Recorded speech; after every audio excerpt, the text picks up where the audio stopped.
because it does kind of affect how you move forward in terms of what you understand things to be true. If you'd like to pose any questions before we get stuck in or committed too much to one action, now's the opportunity to make sure that you air that out. I don't think I have any questions specifically. More just a plan. Carlos is probably going to investigate the Orzo Syndicate, and he's going to try to see if there's any correlation between them and like a thieves guild of sort. Yeah. So I have written down from last session that Vinshenzo wants to go to the Senate. He also wants to take a look and find his kinfolk, the Drow. He wants to go find somebody who he can buy a piano from. Oh. Vazrai said she wants to go visit the Cathedral of Bahamut. She wants to investigate if there's presence of kobolds, and she also wants to spy on the Tiamat follower. You had mentioned that you wanted to see the Thieves Guild last week, and you also said that you would wanted to go visit the Bahamut Cathedral. Yes. And Paelias was very interested in shopping for magic scrolls, as well as looking into the Izzet League a little bit more. Is the group consensus that we all go to the Senate to begin with, then figure things out from there, or is Vinshenzo wanting to go like alone or something? I would have. You guys are, I would go with you guys. for the sake of session start, you are currently still back on your ship, all together in the same room. So if you as the players / the characters would like to figure out how you want to step off the ship in unison, we're going to start at that point to give you all. Isn't Paelias still at the Emerald Grove? Paelias went back when he got his papers and everybody connected on the ship. Oh, okay. Yep. Hell yeah. I think it was already kind of, hold on, let me get this light so I can see. It was already kind of decided that at the very least, me, Vazrai, and Carlos would be going to the Senate. Paelias was kind of off doing his own thing, but he's welcome to come if he'd like.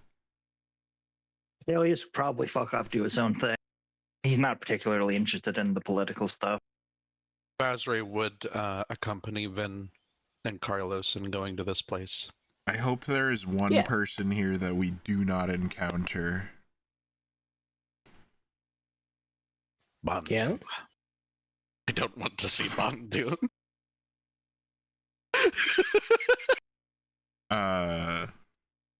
Let's just say there's one person that Vin would immediately try to murder if he saw. I'll leave it at that. Okay. Oh boy. Who could it be? Who could it be? It was Carlos. Have at ye. No! I can't think of anybody Vinshenzo would know on this island, aside from the people he's already met. The guy who knows everything. The guy who knows Oh, that guy. Oh, yeah. He's a guy.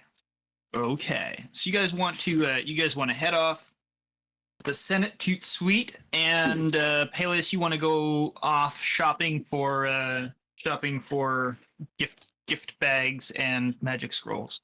Ooh, get me a gift. I got everybody some tote bags. I went to the souvenir shop. Okay. So, in order to get to the big city, I don't have the big city map for you. It takes a lot to make a giant fucking city. So we're gonna play with our imaginations a little bit, but it's okay. I didn't think it would take as much effort as it did. You all have to pass through this ginormous arch. Now, the ginormous arch is not just a big old open archway. You can imagine it as sort of like a train station in the sense that while there is the big archway, there is also checkpoints and such where you have to present your papers and go through the pomp and the rigmarole of officially entering into the borders of the city. And you will be required to pass through there. However, I'm going to assume you guys are just immediately going to fuck off in that direction, correct? I'm sorry, to the Senate? Yeah. To the city. You're going to step off. Toot sweet. That is correct. So, within the Great Arch, there are two entrances. There is the Citizens' Gate, which is the the entry for Ravnica and foreign citizens to the city of New Ravnica, like the plebeians. And then there is the Voyager's Gate, which you are directed towards when you present your documents to one of the officials. You're waved towards the Voyager's Gate, where entry is expedited for those who are either well-to-do or members of the official government services. So if you're part of the Boros Legion, or if you're a crew from one of the Ravnican ships, you go through the Voyager's Gate, which sends you past the teeming masses. Unwatched going through filthy masses. Oh. Yeah, who are all lining up to get their tickets at the airport terminal. You get to just go walk right past them through security. It's We're pretty good EFA times. pre-checked, everyone. That's exactly it. Give them a little wave. You even on board flight first. You get first class premium service. So you're waved through, and your papers are checked quite briefly with bows, formal nods. And as you cross to the other side of this checkpoint, which is quite heavily crewed by Boros legionnaires within the stairs themselves, a female elf runs up and bids the attention of the party and says, my lords, please, it is the honor of the Senate and the Azorius Guild that you require an escort through the city to ensure that no harm befalls you that might besmirch the good name of our great town." Vinshenzo would bow eloquently and gesture for her to lead the way. She politely nods and she begins ascending the staircase. As you follow her, coming out of a side doorway, a dozen guards, each for the different members of the party, totaling up to a rather decent host, march in formation behind a respectable distance behind, and follow you up the stairs. As you make it to the top, this staircase takes you about a half an hour to climb. And upon reaching the top, there's another host of guards which take over. But these ones, they fan out through the city gates. The city gates themselves are palatial in size. They are made of metal and stone, and they require teams of animals to open and close. And as you walk through the open gates, you can see within the gatehouses themselves, sort of at the back here, where the large turnstiles full of oxen are sort of meandering at the ready to be closing the gates at any point in time. So The Boros legionnaires forming up behind you dissipate into the guardhouses, and the legionnaires in front of you make a path, and they form a loose semicircle around the front, with a couple trailing in behind, to give you a wide berth of sort of privacy, but also ensure they're close enough to prevent any ruffians or miscreants or ne'er-do-wells from bothering you. Oh, nice. I don't care for how much they herd us around like common farm animals and sequester us inside different sections of the city. You trying to say that you don't appreciate the attention, King Vinshenzo? Think of it as an honor guard. The female elf is within the semicircle. She is aside your party, keeping within an easily communicable distance, but she once again sort of keeps that privacy distance so that she's not overhearing you. But you can quickly raise a finger or call her attention, and she can quickly zoom over, and she sort of guides the party down the main thoroughfare. This thoroughfare here, which is once again quite massive. You could host an army parade and still not with 100 men side by each reach either side of this thoroughfare. It is quite massive, and it leads, you can see, it leads all the way up to the center of the city, where presumably the Senate Hall is. Quite the massive city. It is quite large. I'd like to do a perception check. You may. I don't know, maybe I'm too short to be able to see this, but can I see the people outside of the honor guard? Oh yeah, it's loose enough. How nice does the town look, and how well cared for do the people look? Or should I roll perception for that? I'd like you to still roll perception first, yeah.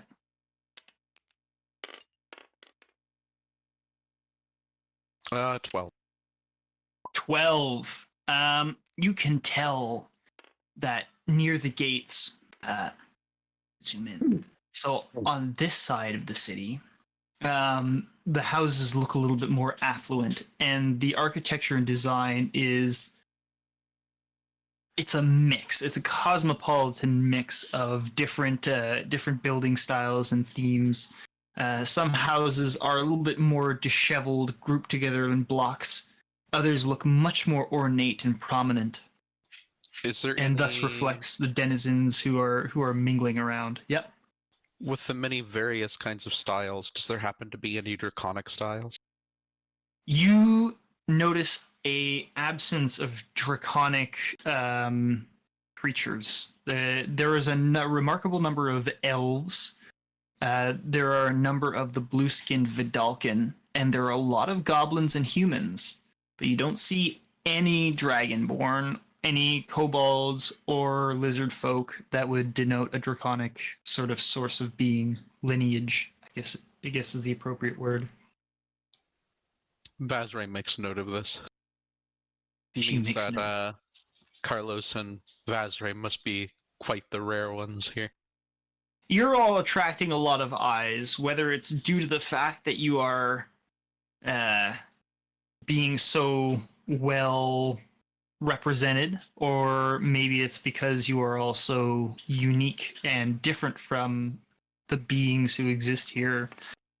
One might not easily say off the top of their head. It makes sense why they'd be curious. Yeah, you are a curious lot. I would like yes. to kind of do an insight check on the people guarding us and escorting us, whether or not try to determine their attitude towards us, if we're truly welcome here or if we're being led into a devilish trap. Devilish trap. Yes, you may. You may absolutely roll for that. They're leading us to a ditch. I know, right? They got the gasoline ready to go. I'm kind of picking up that vibe. Where did my dice? Oh, here it is. Oh, I nat one. I rolled a 5. A 5, eh?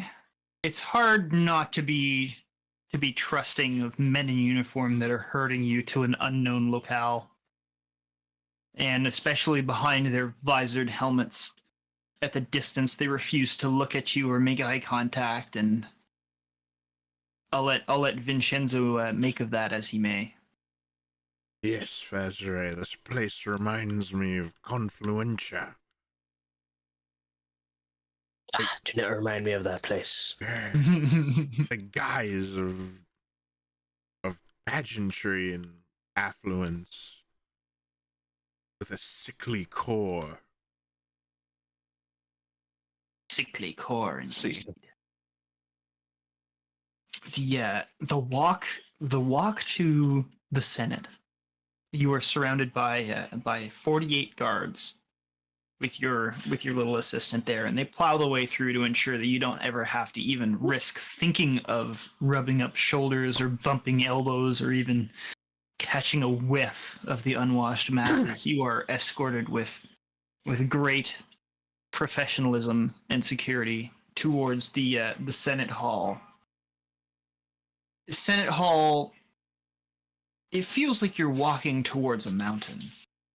Perhaps towards the mountains of Moonland. Oh no, not Moonland. Wherever the hell Isaac was from. Those mountains where Isaac and Vinshenzo hailed.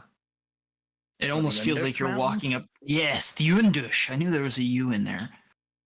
Much like them, the buildings in the central spire of New Ravnica tower above all else.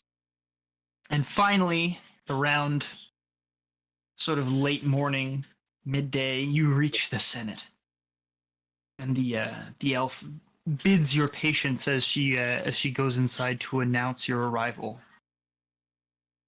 And if you acquiesce to that, she'll run up the marble steps into one of three towers that surround a large circular structure, all made of sort of combinations of marble and mirror polished basalt and obsidian. After a few moments, she plops back down and she informs you that the Council of Nine await your pleasure. Well, And she proceeds to escort you in. How curious. my pleasure was just beginning, my sweet. Oh. You were led up the marble staircase and through the expansive main foyer, up a second marble staircase, and through a rather impressive set of gold inlaid mahogany doors. Oh. Mahogany. Inside this next chamber, at a large circular table which has been etched out of stone to form a recessed map of the city of New Ravnica itself, sit 9 figures.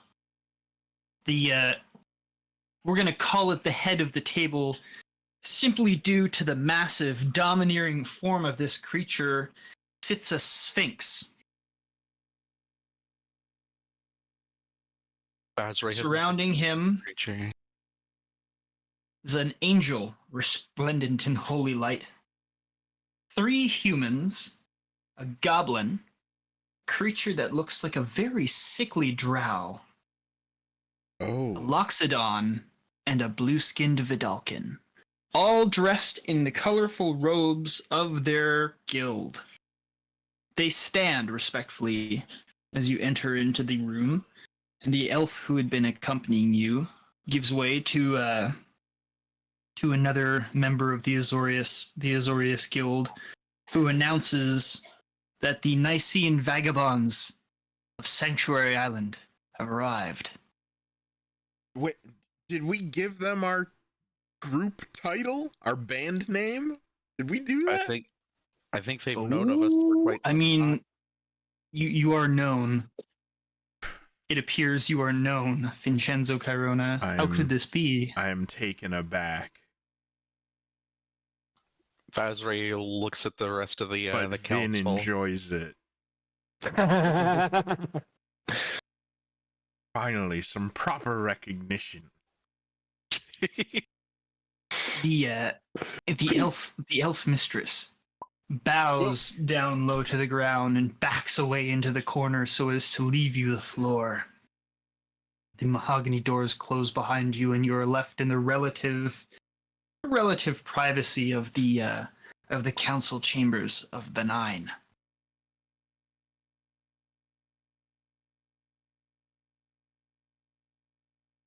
I arc my fingers together in front of my face and wait for the council to address us. Yes. Sorry, I'm just pulling up. Can't remember how big the sphinxes are. Oh, they're fucking huge. They are huge. Yo, these things are huge. What? Sphinx. It's big. Sphinx. Yeah, It's they're big. big. Quite big. So the Sphinx at the head of the table, his voice rumbles out and he says, "Welcome, vagabonds, to New Ravnica. It is an honor to make your acquaintance on this day. I am Akaros of the Azorius Senate. I am the lead of the government and the hand of justice here in New Ravnica." Ooh. Oh. And he bows his head in respect. Or doesn't bow, but he dips his head in respect. Vazray will give a bow in respect as well in return. I will briefly introduce my cohort here. And with a massive paw, he indicates each of the individuals at the table in turn. To my left, the great angel Ibri, Sword of Retribution, chief commander of the Boros Legion. Loran, the Whispered One, head spy of the House Dimir. Casso, the Golgari Swarm's Lich liaison. He points at the Drow for that one. Hey, Lich. Yes, he said Wow. Lich. The small goblin dressed in science robes is introduced as Kagat, the chief Magnus of the Izzet League. A human dressed in white robes is introduced as the voice of the Obsidat. Ringmaster Solus, in her harlequin finery, as the Rakdos liaison. Matron Bintel, the Loxodon dignitary of the Selesnya Combine. And finally, Speaker Mavol, the Vidalcan representative of the Simic. Did you say the Drow was a lich, or he's a leader of liches? Casso, the Devkaran Lich, is the representative of the Golgari Swarm Guild on the Council of Nine. He is a sickly-looking creature, given that he was blatantly announced as a lich that may account for his otherworldly demeanor.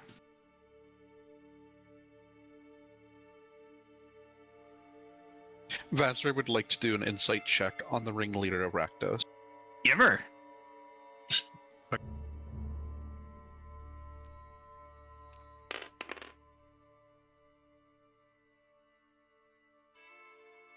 Let's see. That is a 16. Her face is contorted in what looks like a bemused smirk as she regards each of you as play toys in kind. That's what Vazray was a little afraid of. She catches your eyes and she licks her lips. Vazray quickly looks away. Pretty little pet you are, she calls from the other side of the room. Come, sit on my lap, let me tell you a story. That's quite enough, says Akaros. We are here to be respectful to our guests. Vazray just simply holds her position, still busy guarding Vin and Carlos. Carlos would kind of just adjust his stance so that his rapier was more prominent on his hip and stare back at the lich. He wouldn't like move forward or anything, he just kind of like twist his hips around a little bit. Lift his shirt up, just see the gat under his belt. Yeah. The lich regards you unblinkingly, a lipless mouth curled up in a sneer. What was the Sphinx's name? Akaros. You want me to write down the names there in the chat just so you guys have... Yeah, you'll need In to. I'm not remembering any of that. In Discord, please. That'd be fantastic. Some of them are in Discord, but I will put them in the main Vagabonds But channel not for you all guys. of them. If we have Not the all. condensed lists together, I mean, that'll be easier to see them. I will do that right now as I type. Hell yeah. Just give me a second while I do that. But you guys feel free to chit-chat while I do this. Carlos would actually- take an aside to Vazrai, or he'd look at her and he'd In a low voice, he'd speak in Draconic. My, they certainly don't discriminate around here, do they? Vazray replies in Draconic in a whisper, just in case they can't understand Draconic. I don't know so much about discrimination, more as I feel they want something from us. Of course they do. I'm especially unsure of that one.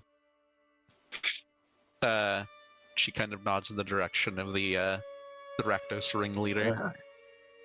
Vinshenzo would look about each subject in the chamber accusingly, and then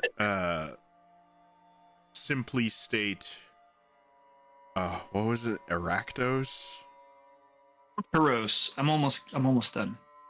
He would address the Sphinx and say, "Yes. Well, we have arrived. It seems you've heard of our exploits, perhaps in song."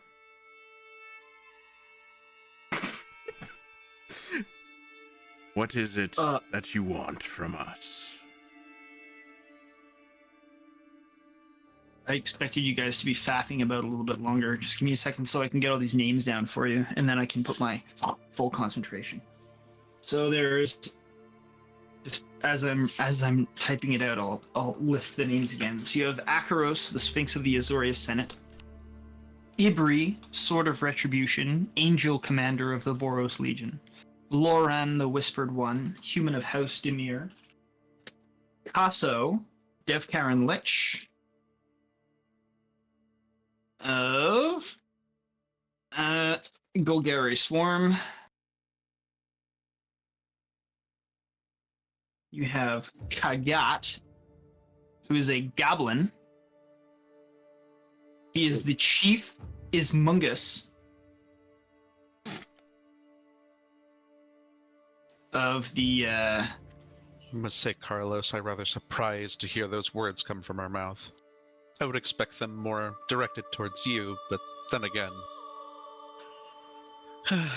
There's a human known merely as the voice of the Objedat, and that is a representative of the Orzhov League. Orzhov, whatever they're called, Syndicate. Can you write all of this down? I am actually typing as I'm talking. Hell yeah. I'm just trying to fill the dead air. To sit on her lap, why such... Come sit on my lap, my pretty. Oh my god. Speaking of that, Ringmaster, that lady's name is Ringmaster Solace. And she is dressed as a harlequin. She's a human of the Rakdos cult. Oh. I don't like Harley Quinn. She's on the Matron council. Bintel, who's a Loxodon, a female Loxodon. She sits impassively in her creamy white and green robes, a little platinum circlet above her head.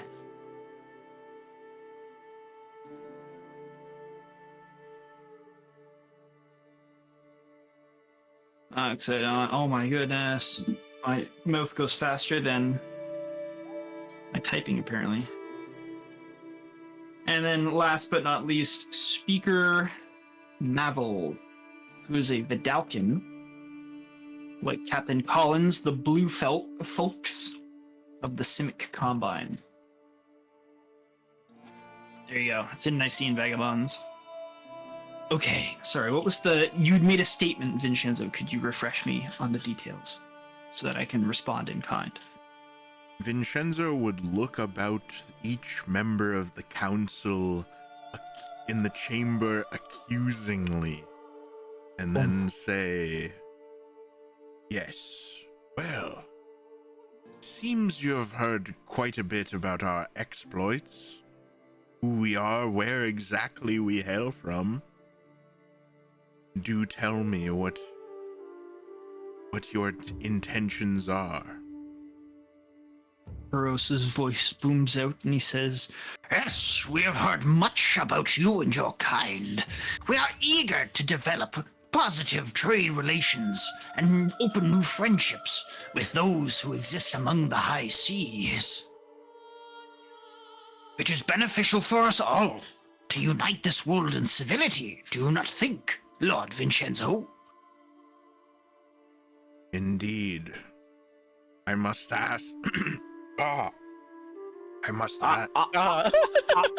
Well, I must ask why you've languished in shadow instead of making yourself known. If you've known about us for such a long time. We have many duties to consider, many issues of our concern. Our attention is drawn thin.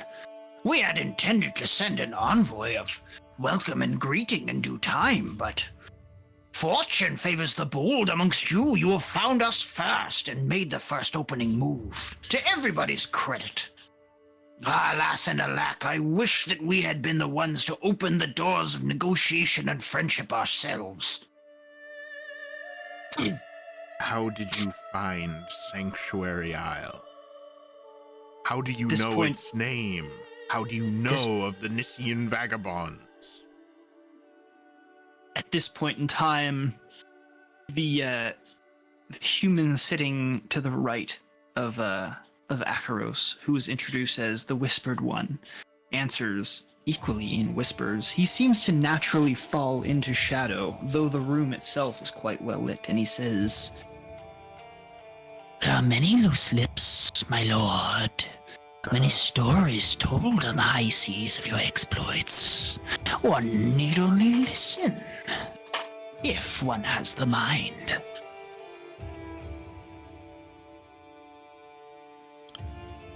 Vazray blinks for a moment, thinking. And then thinks about the Djinn or whatever that was on the seas that attacked the one ship. And wonders if they may have some sort of relation to it, but says Yeah. nothing about it. But I just don't buy that. I grab Vazray and throttle her. Don't you see they're playing games with us? Play us for fools, Vazray! My lord, what did I do? What did I cue do? Homer Simpson and Bart. Vazray. Your first flies mistake was over the being edge within with a strangling stool. distance. Why are you going for me? Go for Carlos. He's taller. It won't be so bad for your back. I do believe for us to for us to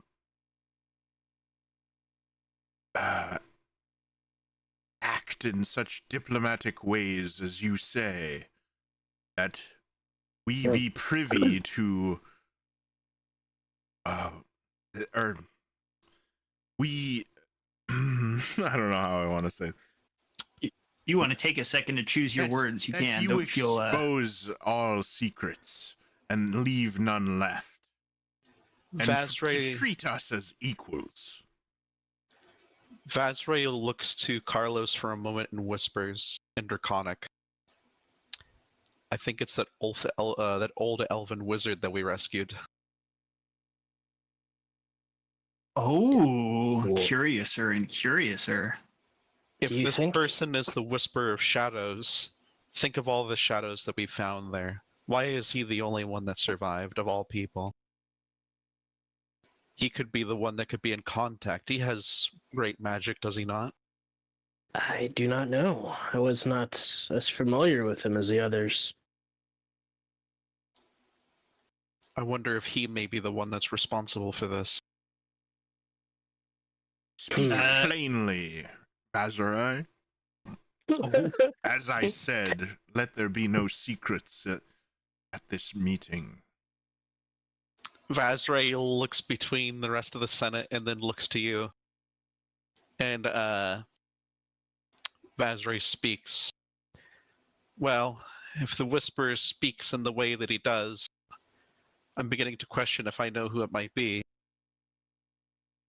that may have told of us. I believe it may be the elf who was saved from the Shadowed Isles. Vinshenzo looks to the council.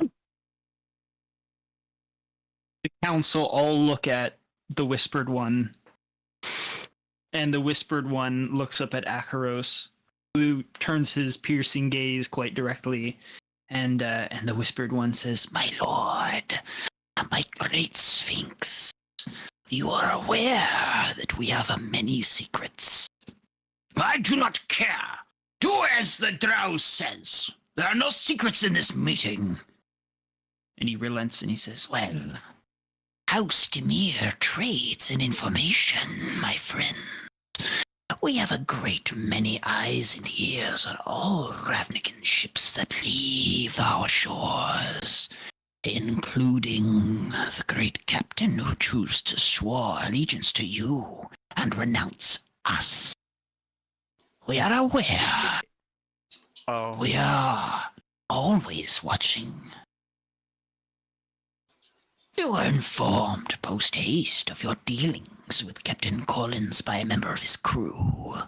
We were also made aware of your existence through the gnomes of Steamgate. And of course, dealings with a few other traders, ships passing through." Vazray looks at Vin for a moment. Vinshenzo would nod in approval and give his thanks to the Whisper Secret guy. Whispered One. And he would say, "I know very well about trading in secrets, and certainly your sources would not leave this room."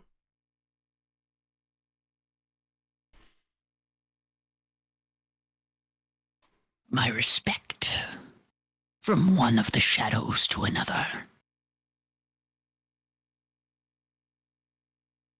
I do not intend to languish in the shadows as my ancestors once did.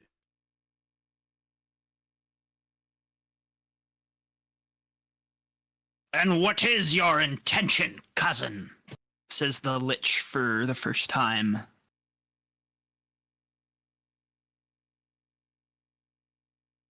Clearly you found yourselves here for a purpose. And what might that be? We make claim on the surface, just as you.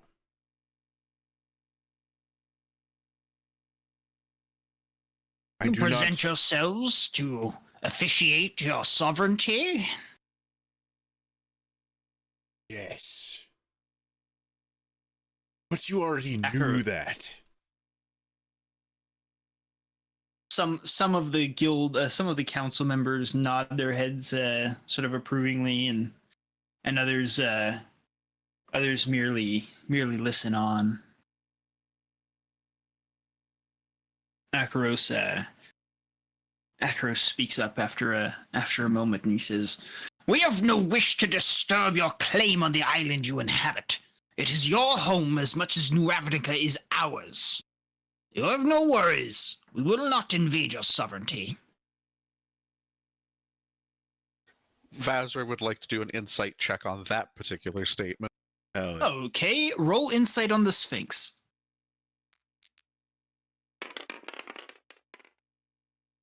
Nat 20 Yo. with a 20. 25 overall. Goodness me. I would not have expected you to roll a she's nat 20 taking- on insight. She's taking the security of Sanctuary seriously right now. That's Vazray's first and only good roll for insight. Yeah. It's only downhill from here, Chief. I kiss Vazray on the lips. Oh, Directly on the lip. Mwah! Don't tell your wife. Tell my wife. Yeah. She put you in the doghouse. Oh my. Okay, where's the stat block? It's not that one, it's the other one. 25. Okay, as far as you can tell, this creature is telling the truth. You you are quite confident that this creature is telling the truth. Vazray. Or at least they believe they're telling the truth. Yeah, Oh. Vazray believes them for right now. It makes sense, especially considering the great distance between New Ravnica and Sanctuary. It would probably be decades down the road, perhaps, before we start worrying about invasions from New Ravnica. We're just too far Decades. away. What of your subjects, my lord? Well, what of them? There is evil building in your legion, my lord. They plot against you. You think so? I don't say that. Oh my god! That's a reference. Okay. Vincenzo, they're gonna skin us I'm alive. so sorry. I couldn't help it. They're gonna take my horns. I was goddammit. really intrigued to see where you were gonna go with this. I was ready for it. They're gonna cut my new wings. Goddamn it! This is the first Fly time away. I've ever That's met right. these people. Fly I away. don't know. Fly away! I'll have to be the I messenger. come to you, whatever Lord, with happens. tidings of deception. You must believe me. I've just met you today. You have to trust me.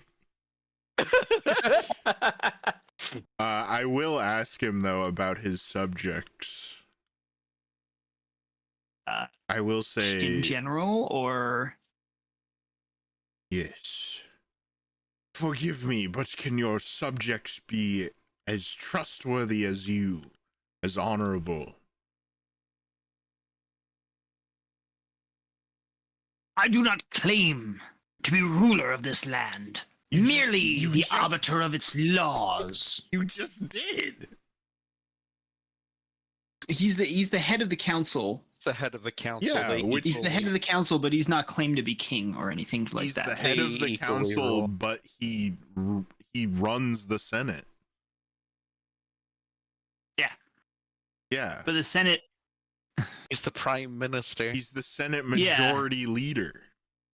he is not just the Senate majority leader. He Oh, is God. like straight up the everything leader in terms of like the three branches of government for sure.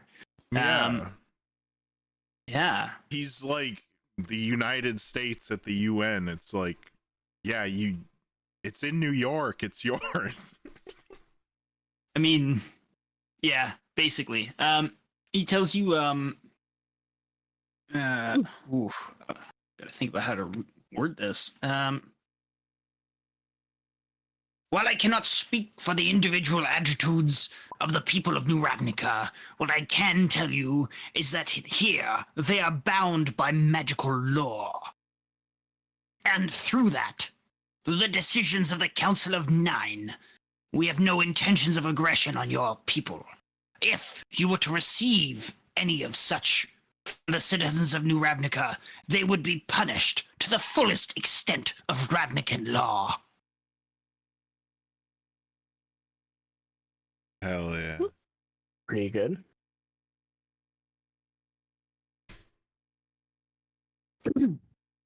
he points one of his massive, gigantic paws at the.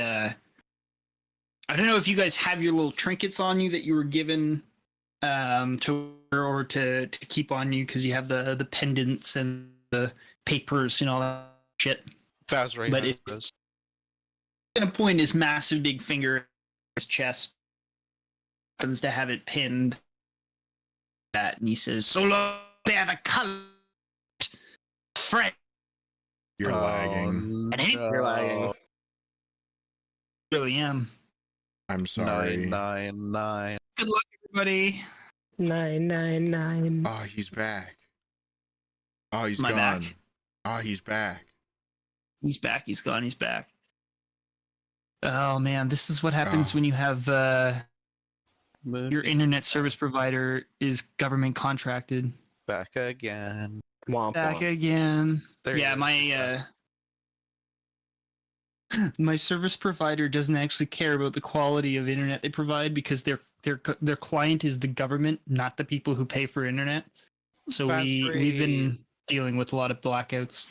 Vazray does have her regalia and everything right now. She's trying to look official and everything. So got the Onyx gem from Hell yeah. the Cairona house as well as the Bahamut colors. So Well, the Sphinx is going to point to that pendant, and he's going to make the comment that so long as you are wearing the colors of the council, and so long as you are recognized as a friend of the Senate, you shall be treated as such. And those who trespass against that declaration shall be punished. Those who trespassed against us. That's a deep cut. Yes. It is a Sphinx. if I may speak freely to ask such a question, what magical law? The Guild Pact. It is what binds the guilds of New Ravnica. And it is what bound the guilds of old, the world we came from. Through that, the Guild Pact binds all laws. If one was to subvert or outright declare themselves criminal against such, then the Azorius Arrestus and the Boros Legion would have good mind to render them useless and return them to the Palace of Justice for due judgment and punishment. Fazre, hearing this, is surprised. Her mind floating off to the idea of Tiamat for a second, remembering some of the warlocks and such that were related to her. That some may have pacts to her, and to break that pact is a severe thing. So it very much could have the same rule set here. To break a pact there's a lot of concern. You don't just simply break the pact. You're bound to it. I will take your word at your honor. Shall I with yours? Is that really a lich? I've never seen one before. Yeah. The lichless eyes kind of with disdain. Clearly you're not from... Oh, you're lagging. Sorry. Clearly, I'm not from. Is all I got. Around here. Clearly, you are not around here. You are not clearly from around here, clearly. I don't think many are these days. What with the ripple in the sky? Got him. Got him. At this point in time, the little... When he says, the great calamity has affected us all. We're still trying to divine its meaning. Have you and your scientists made any progress? It must be fixed. If only we could find out what caused it. Research chapters are putting much of their time and effort into discerning the why it ellipsed in the... A great vampire created it. Oh. There. Most curious.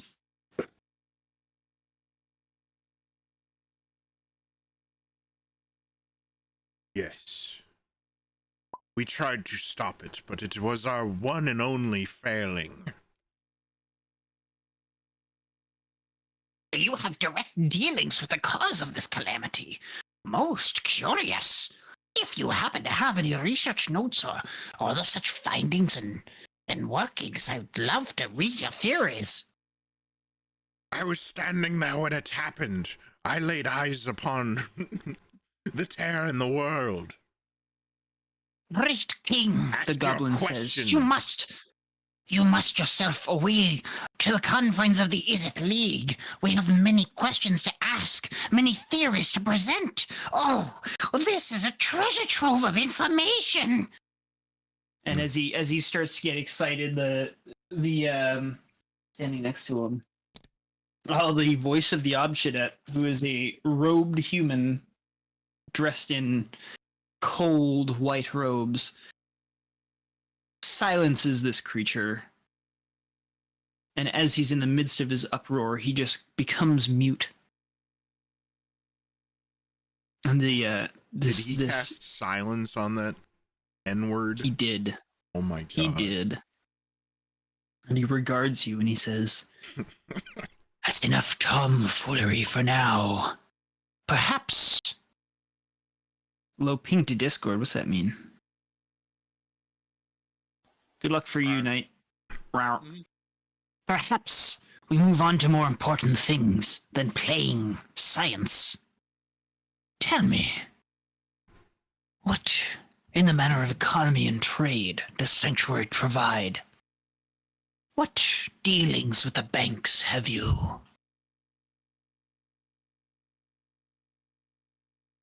Dealings with what banks?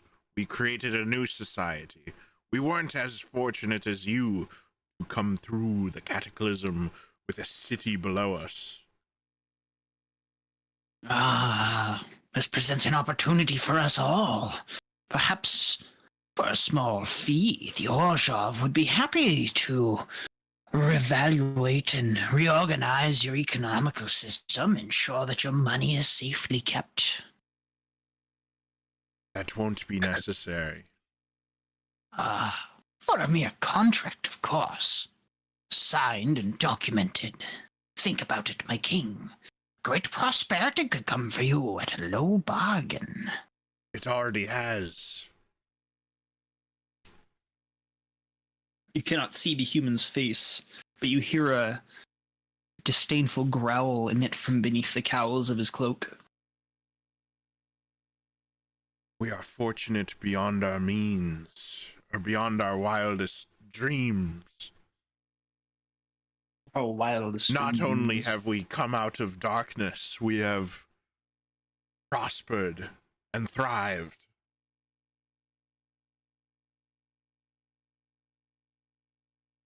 Yes, for every cloud a silver lining, Akros states. Now, the nature of this meeting, as I'd said at the start, was to open up friendly relations and perhaps negotiate trade. I know you're quite a distance away, but I'm sure with time the volume of ships plying the seas, laden with good cargo and good goods for all, would be a boon to everyone. Yes, we have What say already you? brokered deals with Steamgate. Ah, a mutual trading partner. Foundations such as this are a great coincidence. Good fortune to us all. What say you, entering into a formal agreement of trade? If it is mutually beneficial, then I cannot say no. Oh, And he snaps his claws, and in front of you, floating in the air, pops a little parchment that floats in the air, and a quill with a pot of ink. And he says, this is a document. Drafted. A formal agreement of friendship. Further details, I'm sure, can be accomplished by more specialized and dedicated creatures than us. I'm sure your time is much more valuable than those who can meagerly eke out details of such things.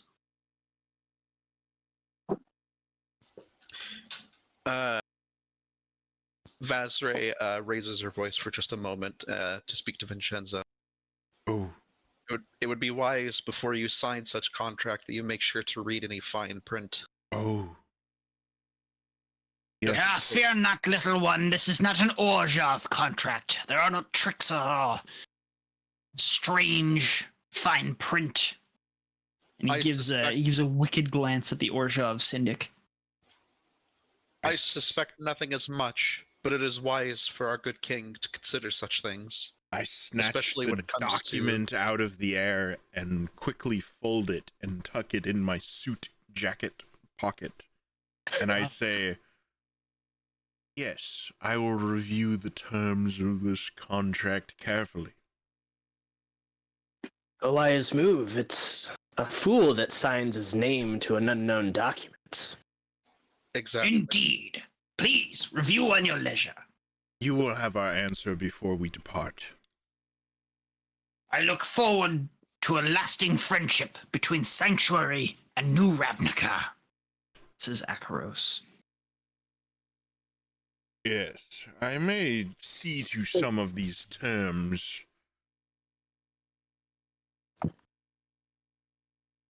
And revise as needed. I would expect nothing less from a great king as yourself. We can haggle over the details at a more convenient time, Yes. when all parties are prepared. Yes. Now, have you more business with the Council of Nine? Your business was with us. We were summoned at your request.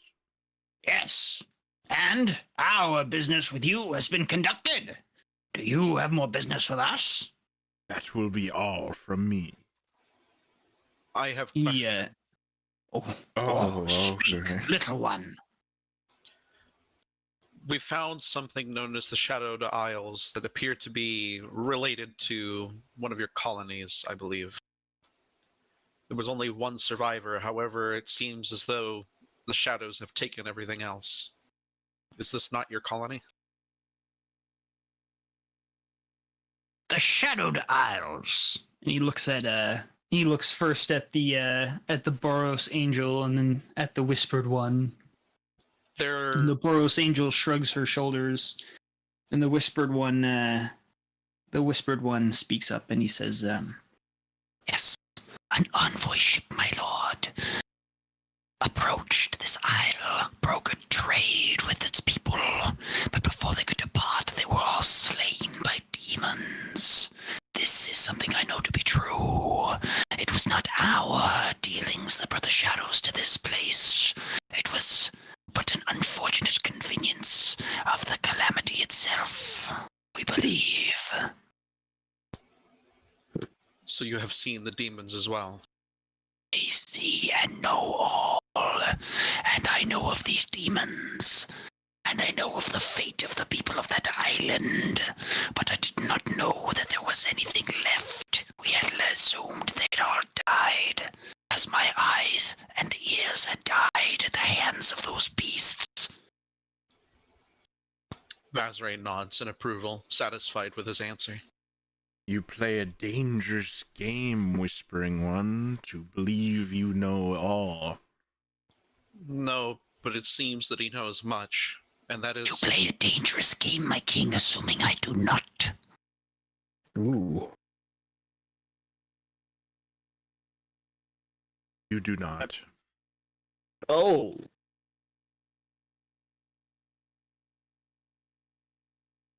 That is all that Oh. you ask. Sit down. No you. No you.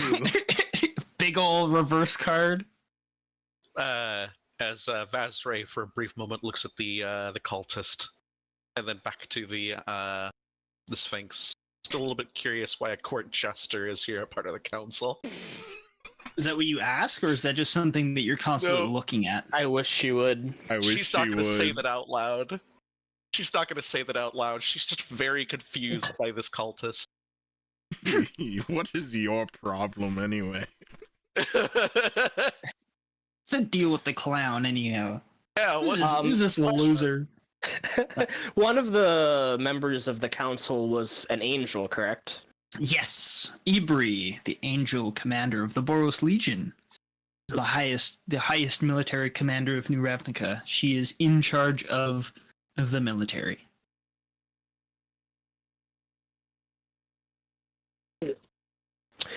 If you would allow me to be so bold to indulge my curiosity, I do have a question for the Legion commander. Speak, creature! She states, I find it interesting that you'd be willing to do dealings with a lich.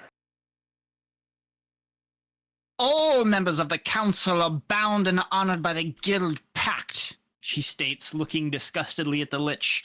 The Golgari swarm provides a necessary service to the city of New Ravnica, despite their unearthly appearance. They are needed.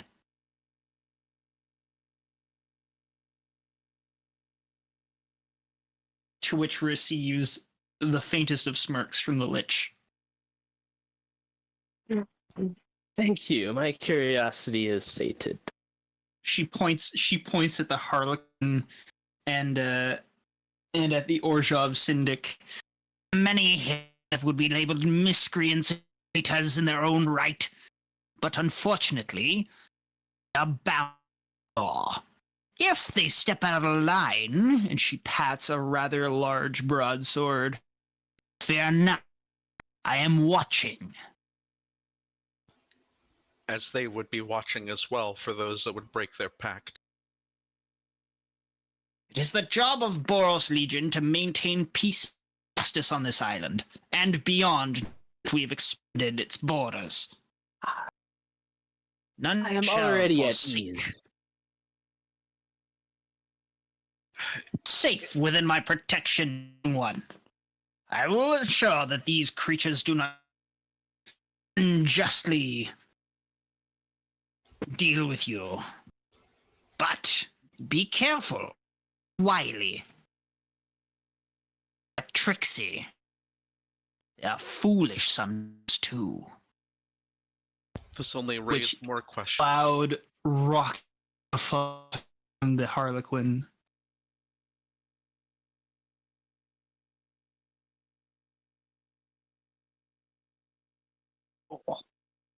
I understand that you are bound by law in this quest of peace amongst one another. However, I must ask who this cult of Rakdos, does it truly intend peace? The Harlequin herself will respond for this. We are not here for peace, you sweet little thing. We are here for chaos. We are here to provide a little bit of entertainment from the doldrums of the life that most of the citizens lead in this place. Why would you want to spend your miserable existence working at the butcher shops, the meat farms, the mushroom plants? Why would you want to deal with the street sweeping when you could come to one of mine? If you would, I could give you a private show. That won't be That's right, he's necessary. an adult. Such a sweet little thing like you. I'm sure we could find all sorts of mischief to get in. That's quite enough out of you. Why? thank Are you you to mind feeling your tongue. lonely and jealous over there? And she props herself up on her elbows and wiggles her rotund yeah. posterior at you. I Don't love it. worry, there's room enough for 3 of us. I I could think of a love it. wonderful I experience to cast provide. silence. I cast silence. I love it so much. Can't. Do you actually? This is Yes. awesome. Carlos just looks at Vazra at a loss. Azray, seeing the silence spell, immediately The stands. at silence attention. gets counterspelled, in which the Rakdos representative begins cartwheeling around the room, giggling in a high-pitched voice that I could not replicate, but you can all clearly imagine. And she states, "I've offended the king! My words seem to insult his personage! Oh, how dare I offend the gracious nobility of some backwater island! I cast Oh! sleep. Oh, once again, it is counterspelled. Okay. Oh my god. Counterspell the counterspell. I don't have counterspell.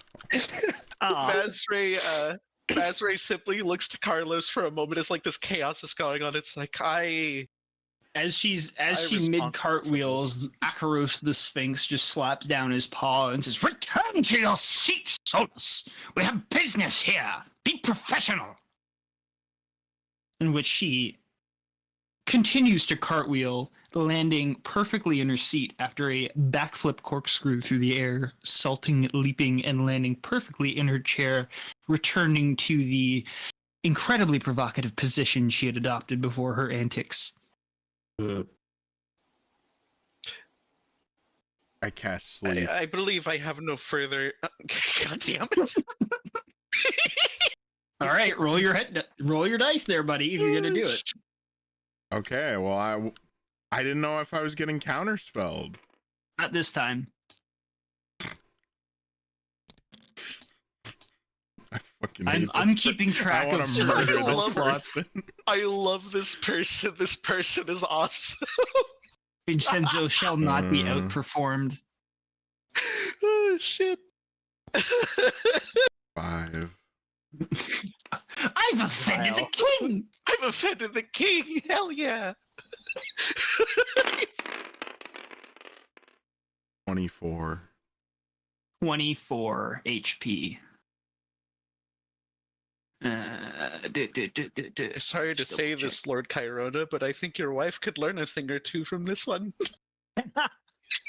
Does it actually say that? No? Okay. Just thinking it. She does not sleep. It'd be very amusing. Question: Does a person that has sleep cast on them, but it doesn't have enough power to make them sleep? Do they know it was casted on them, or is they just like Yes. not even notice anything? They do. Well, they see vocal and somatic components. Actually, I'm sorry, Carlos. I'm actually gonna mutter it, except it's in Draconic. Carlos gasps. And she smiles.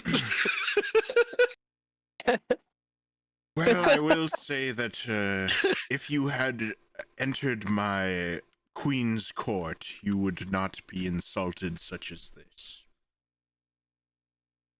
Akaros nods and he says, I am bound by the laws of the Guild Pack to entertain such company. I do apologize for the disrespect, great king. If only there was a way to break this pact so you could be unburdened by such loathsome Unburdened. off drinkers. unburdened by what has been. My lord, I believe there is reason as to why they are packed. The pact exists to provide balance between the guilds, king. If the pact were broken, all manner of evil could be done onto this island and beyond. The pact is what keeps us all in line for better or worse. Imagine You what a call well-meaning this Boros in commander could do line? with a phalanx of angels.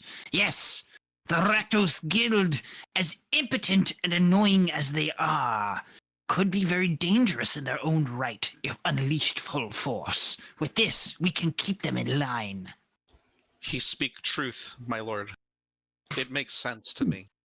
Don't think for 1 second that that's the reason why I'm kept in line, says the Harlequin. You're just too much fun. You know you wouldn't do anything without me around. I cast hideous laughter. All right, roll it, bitch. Let's see what you want. She has to make a wisdom save. This is fucking. All right. This is wild. This is just. This is quite wild. A battle of the bards is what A this is battle going to of end up bards. turning into. Fuck. Okay, what did you say? Wisdom saving throw? Yes. Against, I believe, 18 spell save. I don't know. Okay. 5 charisma? Yeah. Yeah, then 8. Oh shit, who's this? Oh, it's Coco. No. Coco, no! Is Coco Coco. in the chamber with us? 18. They get a 19 with a 5. Damn. Damn. She like feels a little bit of it and gets a little bit of a chuckle, and that's it. I mean, she was already laughing, so Yeah. I can't tell if it's working or not. It appears I've offended the sensibilities of the nobility here as well. I suppose, for the nature of this meeting, I'll behave for now. And she points a very long, seductive finger at Vazroy. I'll be looking out for you on the streets, in the shadows, in your dreams. I cast hideous laughter again. Vazray squints for a moment, unsure. Another how- saving throw. Yes. Vincenzo's burning all of his spell shot. Yeah, saved again. You said she had a +5. No, she didn't have a +5. She's a fucking plus a whole bunch. She got with a 5. She got fuck. She got a lot. Oh. He has Well, according to the previous roll, she has a plus 14. So Yeah. Vazray simply blinks at Plus the 14?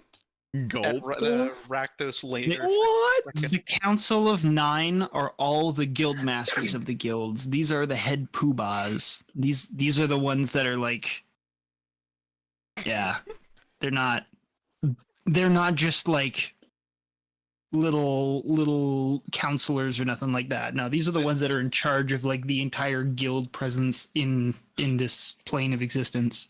This pact of balance makes sense to me. The closest thing that I could compare it to is what once was Io. Is this something you say out loud? Are we Yeah. quite done here? Just trying to explain this to Vin.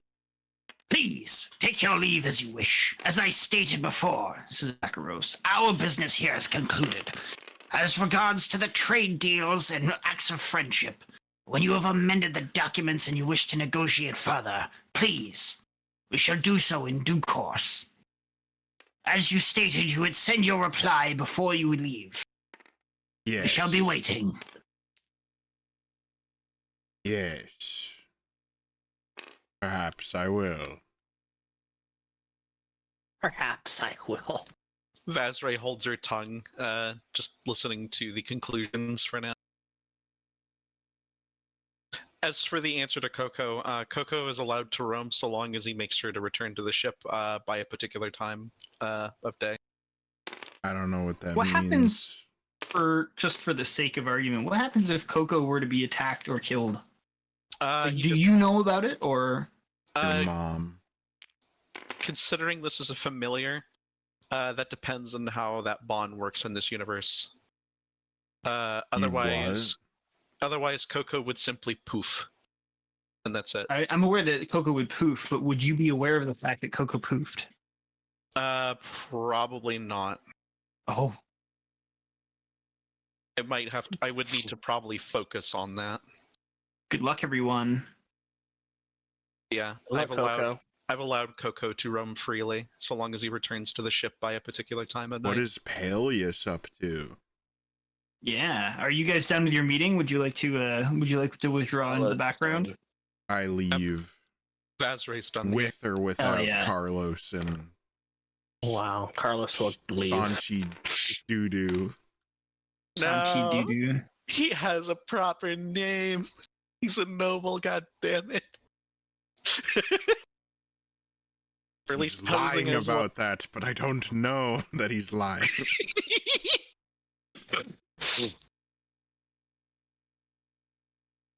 Outstanding. Okay. Yes, Paelias, what are you up to? You were going shopping for scrolls and visiting the Is It League. Which would you like to do first? Your mom. Oh, thank you. scrolls. Scrolls. Okay. As you wander about the city, given the fact that I assume kind of like you entered the city with your friends and then you decided to go and do your own thing and they split off, I would assume, correct? Yeah. So you and 12 Boros legionnaires and an aide from the Azorius Senate who guides you around the city, takes you to one of the precincts in New Ravnica, where it's an entire street just full of magical artisans and vendors. And you are able to find a number of shops that are selling magic items as well as enchanted objects, alchemical ingredients, components, scrolls, just about anything you need. Foci.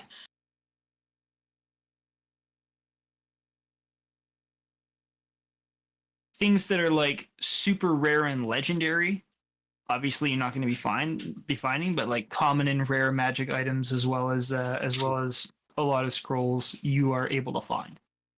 There are price tags attached to all of these things, of course, but you are in a city that has two entire research slash scientific slash fabrication, all that kind of stuff, workshops where they're just producing stuff.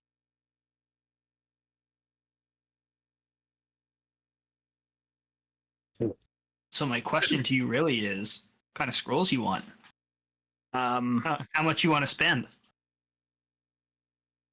Well, you see, I only went into this with one spell that I knew for a fact that I wanted, and I was kind of expecting you to just like roll a list of random shit. Yeah, what spell is the one that you wanted? Identify. Oh, Okay. I need to fill my gap.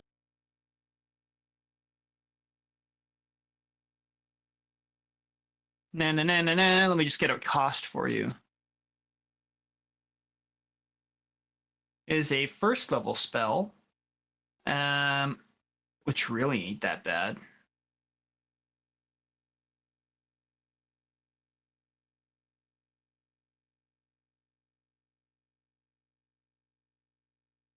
Da-na-na. You can get one for a very reasonable price of 200 gold pieces. I pay 200 gold pieces. You have a Wow. scroll of identify. I pay 20 platinum. You have a scroll of identify.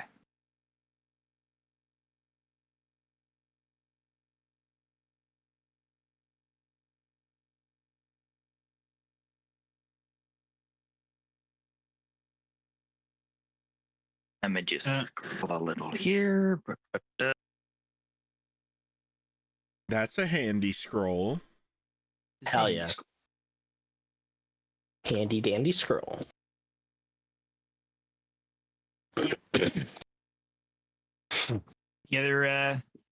Any other shopping item lists that you have? Well, given that they have rare-ish stuff, I'd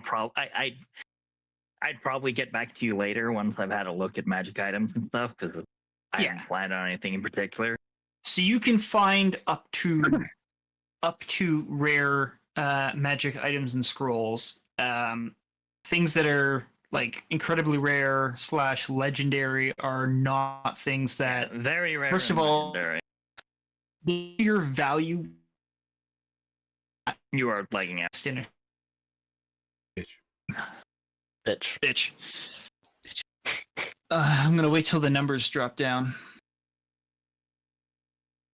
Only Chill's got 999. There we go. Yeah, super expensive things are obviously not going to be kept on shelves. They will be very heavily guarded. But things that are up to rare, you can find in stores.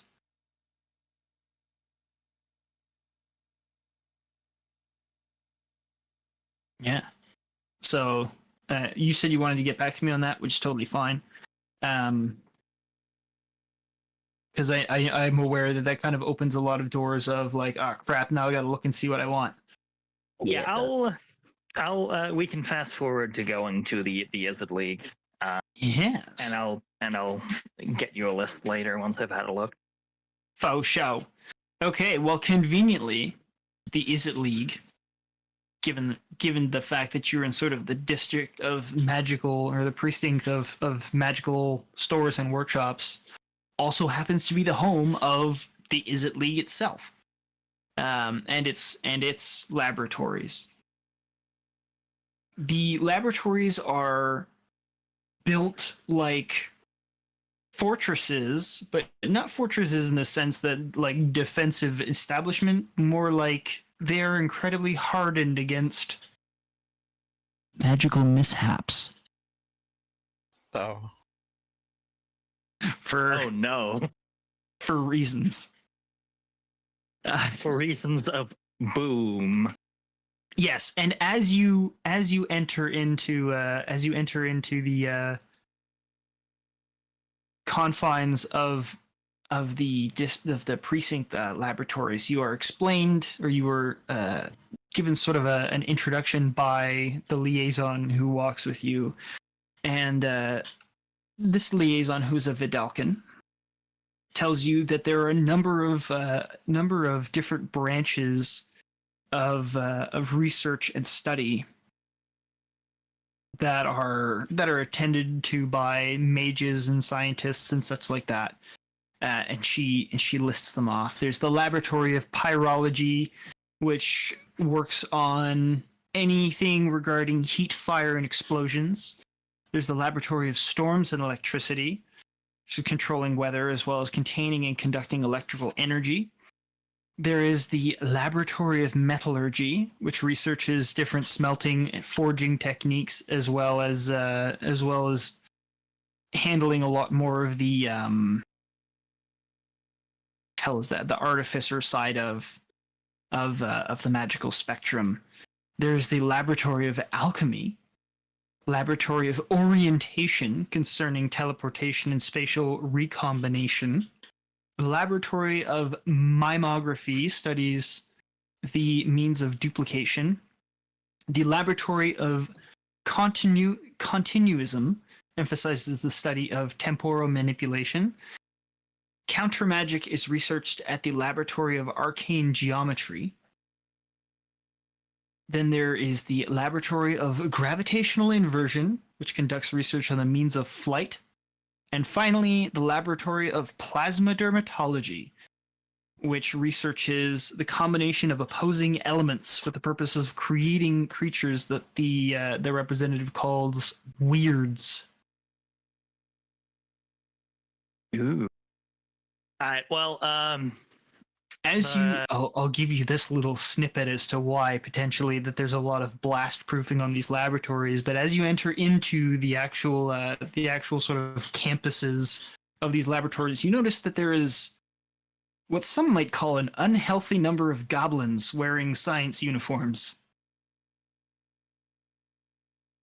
Some of them seem to have less hair than others. There is also a number of humans and Vidalkins and a smattering of elves.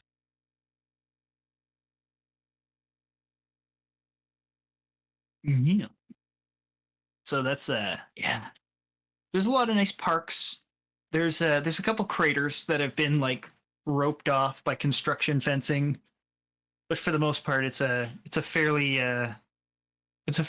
well built, durable set of compounds for these laboratories.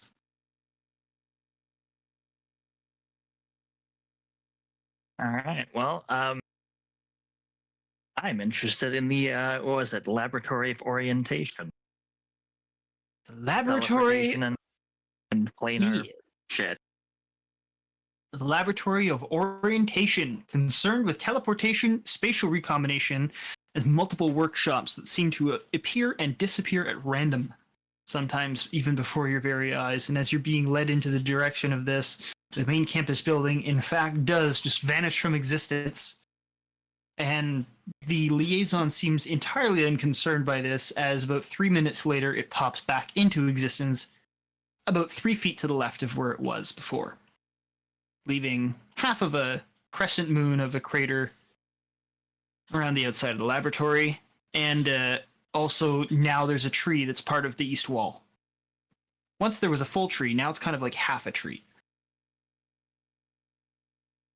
As you enter into this into the proximity of the of this laboratory, there's a series of humans that come not so much stumbling out of the door as they come collapsing out of the main set of double doors, very woozy and queasy.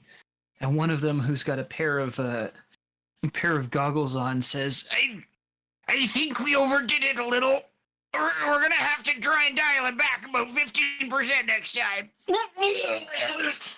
Oh, Is this And he a looks- and he resonance looks up. cascade? Holy shit. I've got to get out of here. and as he finishes puking up on the cobblestones, he looks up at you on his hands and knees. He goes, Oh, good day to you. My, what a lovely sky. Are you all right? Well, about 10 minutes ago, I was all right. Now I'm slightly less alright than I was before. My name's Dr. Egop. How do you do? Better than you. Damn it, Carlos, stop reading my mind.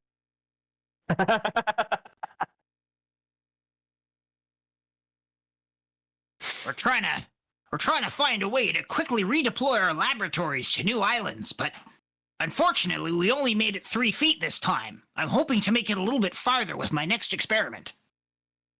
I pull out the the golden book and I look up for if there's a chapter that mentions teleporting structures. Roll me Arcana for real quick to see how I think you actually have a bonus to those types of rolls when you have this book out. It wouldn't matter even if I had that book out because I have advantage on Arcana just for having that's my true. spell book. So that's a 28. There's nothing in this book that mentions transporting entire buildings from one place to another. However, there is sections in the book that do talk about turning objects into vessels of transportation, similar to the sarcophagus that you are aware of. The concept of it is like you put something inside its confines, or you put something inside like the perimeter, and whatever is in there can be sent to the other side. So it's like a treatise on the idea of making like large teleportation circles for doing more than just taking a dozen people and flashing them out to wherever they want to go. It's like you could put, well, larger things than that. The theory behind it is you effectively isolate the surface of wherever your circle is, and whatever is within the confines of the circle and above the surface gets teleported. But it's a treatise. It's not. It's more of like a textbook theory kind of thing. Like somebody's written it out and done all the formulas and all the arcane writing, whatever you would do. I'm not enough of a scientist to know what science would look like in a book like that, but it's very smart wording. Very elvish. But written in Celestial because fuck it. Yes, that's right. Crack out your beakers, kids. It's true. Well, given that you were able to move it 3 feet, that's pretty impressive already. Well, it was impressive, but now I'm going to have to rebuild my laboratory because unfortunately everything inside the lab did not move 3 feet. Oh. It's okay. Take it I back. got a backup laboratory underground.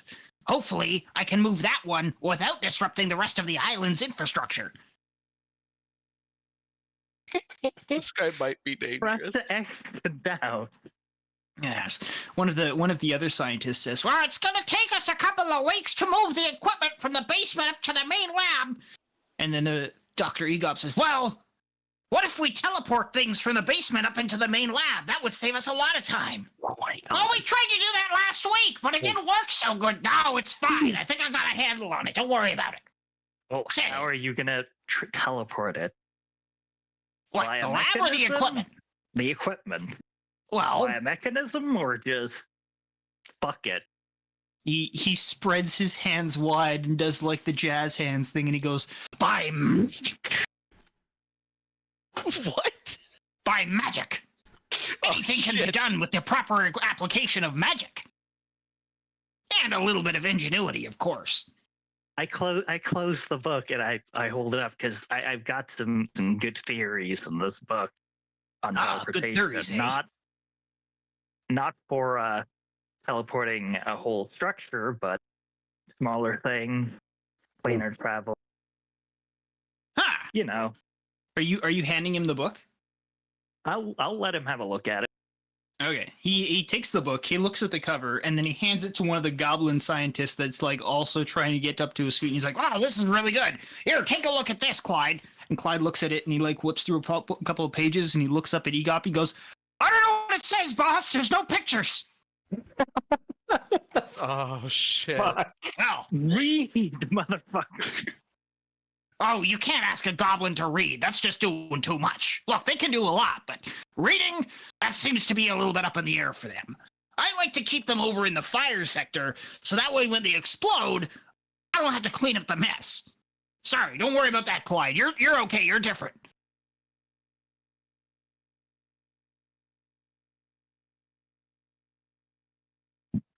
Now, is there something I can help you with? I don't think you came here to watch our experiments and breakthroughs in teleportation technology. Unless, Well, of course, you are here for that, in which case, come on in. I'm here for that and another thing. Well, let's start with the other thing, because it might go quicker. Unless, of course, you're asking for me to teleport more in the building, in which case, I think I should do the first one first. Well, I was wondering if you had access to any attunement rods to other planes. Oh, attunement rods to other planes, eh? Ah! I think I have them somewhere, but I forgot. Luckily, Clyde here has organized all of my equipment, painstakingly noted down. Clyde. Oh, that's right, Clyde, you can't read! Ah, darn. Okay, well, we're gonna have to go find them ourselves. How about this? You come in with me, we'll take a look at the stock, and we'll see if I can find some attunement rods. At the bare minimum, I know I have a couple of blank ones, but I believe I should have a couple to the fire dimension. I think I have another few of them to the Nine Hills. Is there any specific plane you're trying to travel to? Wait, they The astral plane. Oh, Oh, the shit. astral plane, huh? I think we can help you out somehow. and he like kind of waves you along. Come on with me. And he takes you inside the lab. I follow him. Hell yeah. Hell yeah. I am. You go rather inside. surprised. You go inside this the Izzet laboratory, and it looks like an earthquake, like magnitude whatever earthquake, super thing happened. Everything is just all over the place. There's parchments, there's shelves that are just falling over, there's books that are strewn across the place, there's scientists that are still trying to like pick themselves up off the floor. Some scientists don't seem to be moving, other scientists seem to be moving a little bit too much. There's beakers that are broken and other things like that.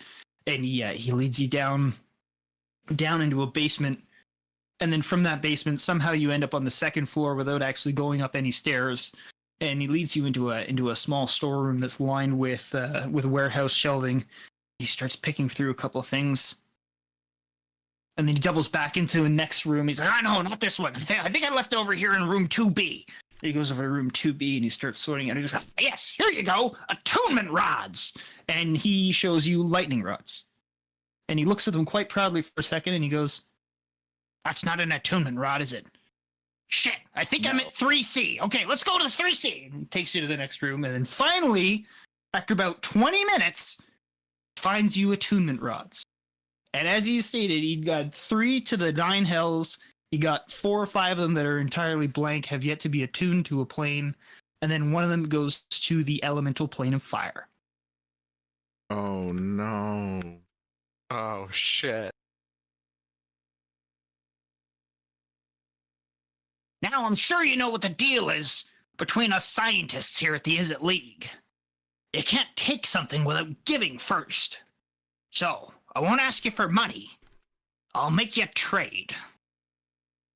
What do you got that's worth an attunement rod?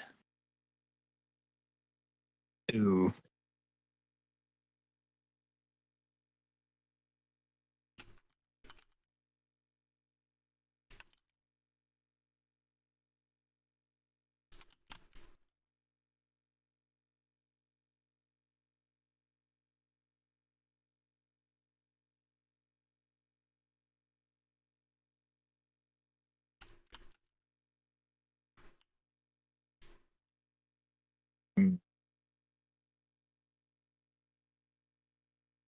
Oh boy. What does he trade? Ooh boy. What do I have to trade? What are you Actually, buying? not a whole lot. You selling? I mean, I have the book, but I'm not willing to give that up. I wouldn't expect you to give up that book. You what? I mean, I guess I have the Helm of Comprehend Languages that I don't. I don't mind trading. Offering or thinking out loud? Thinking out loud. Totally fine. You want to think out loud for a minute or two, or do you want to? Are you feeling pretty confident you can come to a decision? I'll think about it for a little bit if you want to jump to some other people. No, I'm asking you. You're the chief here, chief. If you want to take a couple of seconds to consider what you want to exchange for an attunement rod and all that kind of stuff, you can. If you feel like you can resolve that quickly, I'm happy to press on with this too.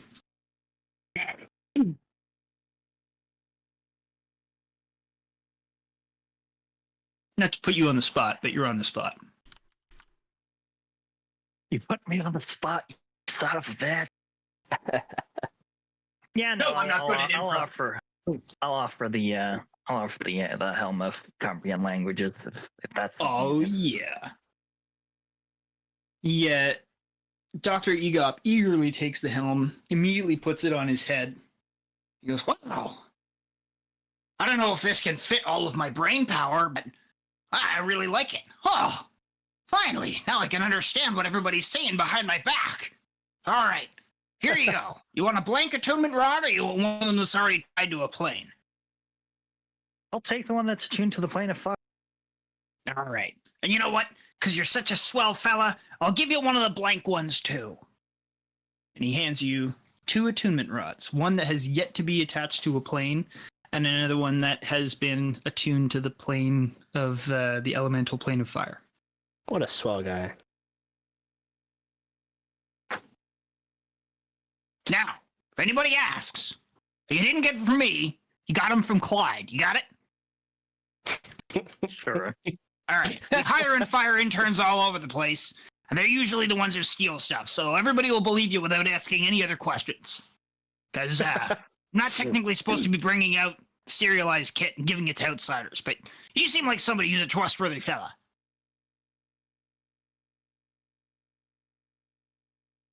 I haven't even introduced myself. Super trustworthy. No, he hasn't. He's not even asked your name. He doesn't actually know who the fuck you was.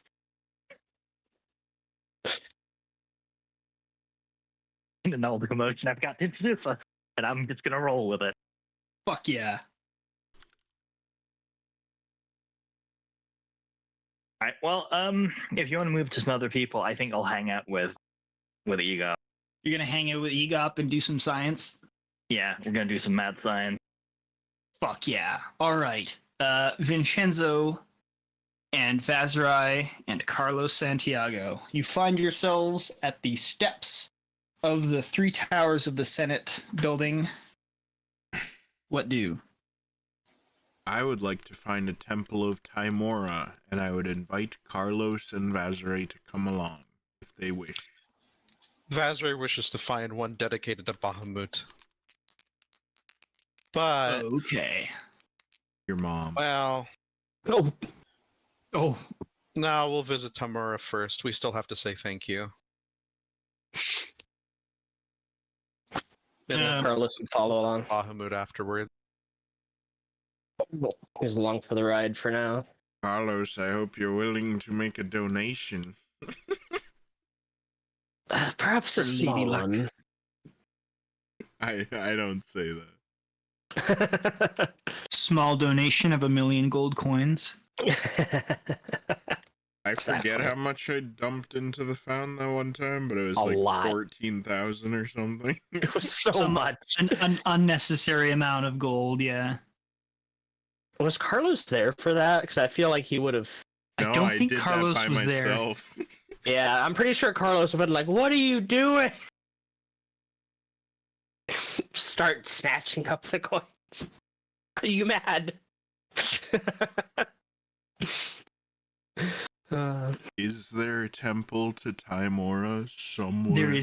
There is a small temple. You are guided to it by one of the attendants who joins with you in all of your escapades, running around town, and your 36 guards, who all follow you to the Temple of Tymora. And the temple sits in a small square in a habitat sort of precinct. It looks to be a fairly well-to-do townhouse that has been converted into a small worship to Tymora. Inside the cloister of this building is a fountain with her likeness painted on the marble. As you enter in, a cheerful-looking human who sits on a bench outside, smoking a tobacco pipe and reading what looks to be some form of poetry, looks up at you as you approach and states, greetings! Are you here to see our smiling lady? Yes. I turn to my entourage of aides. The entourage. And I ask for some privacy. They will obediently give you space, and they will not enter the temple. They will stay outside in front in the street. Hell yeah. I will converse with the man friendly. I will even offer him some primo tobacco. Oh, yeah. He graciously accepts the primo tobacco, and he says, good fortune smiles upon me today. What a gracious gift you give. I pack his pipe tight with primo tobacco. He gives you a wink, and he produces a second pipe, which he packs with tobacco, and he hands it to you. This is a lovely cherry churchwarden's pipe. And the tobacco inside has a lovely floral bouquet. And he says, "A gift seen, a gift given." And he passes you the pipe. Yeah, if you accept it. Do you accept it? I will accept it, and I will hand it to Carlos, and I will say, "You must forgive me. I roll my own." But of course, a man of class indeed. And he snaps his finger, and his thumb, on the tip of his thumb, a small flame lights, and he first holds it to the bowl of Carlos's pipe, so that Carlos may take a few drags and light the tobacco. And then, if Vincenzo has a smoke rolled, he will light Vincenzo's smoke before finally lighting his own, I will as also, that is only proper. Offer Vazare a hand-rolled cigarette. Oh. Hey kid, you want to learn how to smoke?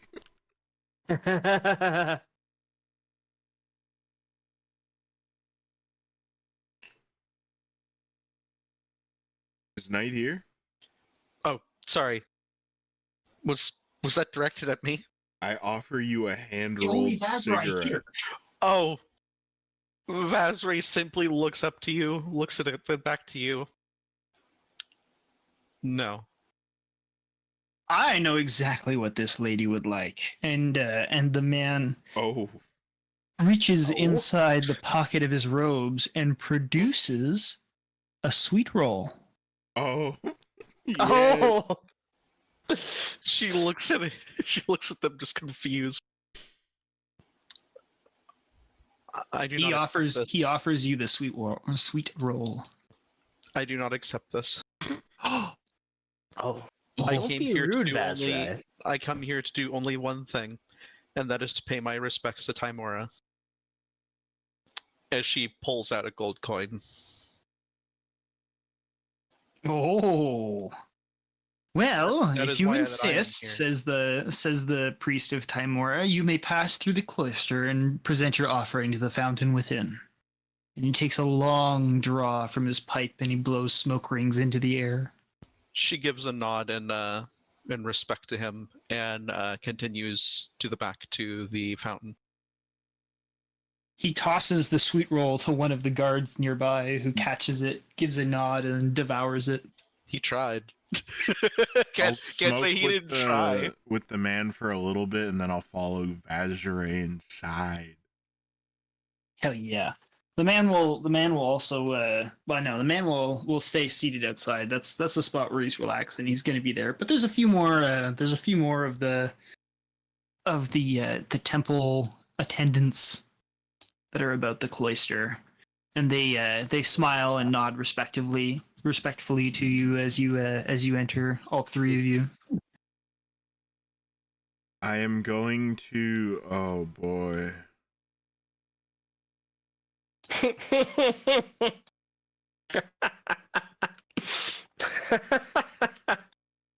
I will dump 503 gold coins into the fountain. One of the God. the more exalted members of the clergy of the priesthood, a woman wearing robes of blue and silver, notices your offering, and she calls down. She says, "Ah, Lady Luck shall certainly smile upon you and your good fortune. A copper to the lady returns tenfold in gold, and with the amount of gold you've offered, I'm sure it will return a favor much more dramatically." Can Vazray overhear this? She's calling it out loud. Anybody in the cloister can hear it. So Vazray got to witness Vin doing this donation, right? Unless Vazray decided to turn around and put her back to Vinshenzo and close her eyes, then yeah, I don't think he was hiding what he was doing. I was No, not pretty much- hiding, and it probably made a lot Pretty of much what noise. Vazray was gonna do. Pretty much Emptying a very large all- coin purse. Yeah, pretty much all that Vazray was going to do is walk inside, see the fountain, pull out a gold coin, flip it to, or fling it to the fountain, sploosh into the water, and she's going to get on her knees and pray for just a moment. Carlos would momentarily seem physically pained as he sees Vinshenzo dump so many coins into the water. The moment Vazray hears all this just happening, she looks in disbelief at Vin, confused as hell to what he's doing. And I would like to cast a spell. All right. I am going to cast Word of Recall. Word of recall. Okay. Oh. Where do you got that? Sorry, ping it again. Bottom paragraph. You and up to 5 willing creatures within 5 feet of you instantly teleport to a previously designated sanctuary. You must designate a sanctuary by casting this spell within a location such as a temple dedicated to or strongly linked to your deity, which you have done. I Wow. assume. Good job. Yeah. Perfect. Okay. So it's yourself, Vazrai, and Carlos are able to return to this sanctuary. No. Anybody I cast it within 5 feet of returns. Oh, it just has to be you. Okay, sorry. I was under the impression that is the people who were there with you the first time. Okay, Yeah. That's totally cool. I see what it is. That was my mistake. And I will flick another gold coin to the lady who just commented at me, and I'll say, yes, I'm counting on it. She gives you a wink, and she tosses you a coin of her own, but this is not a gold coin, a copper coin, Ooh. a silver coin, or a platinum coin. It is, in fact, a small metal disc of silver with the likeness of Timora. It's her face surrounded by shamrocks on this small silver coin. And she says, Ooh. The lady has smiled upon you for a long time, and you have yet to seek her assistance or favor. Take this as a token of her gratitude for your patriotism. If you ever do need a dose of good luck, just flip the coin. Oh. Remember, dare much, and the lady will keep you. Vazray looks confused by this whole encounter.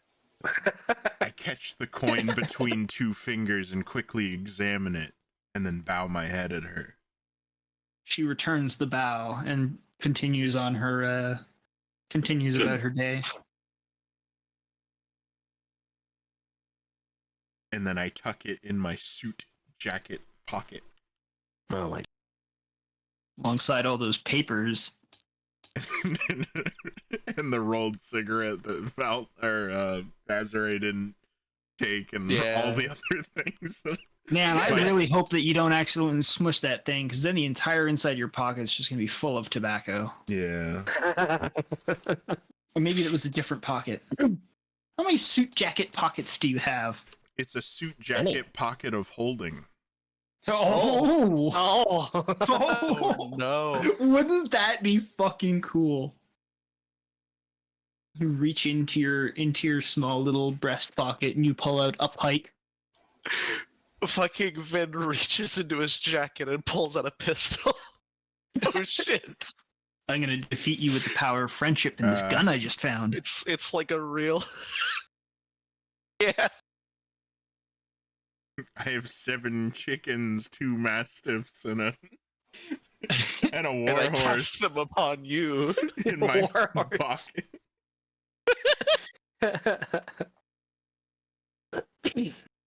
Hell yeah. Okay, I'm done at the temple. Vazray All right. is done here, however, she is uncertain about Vin's actions.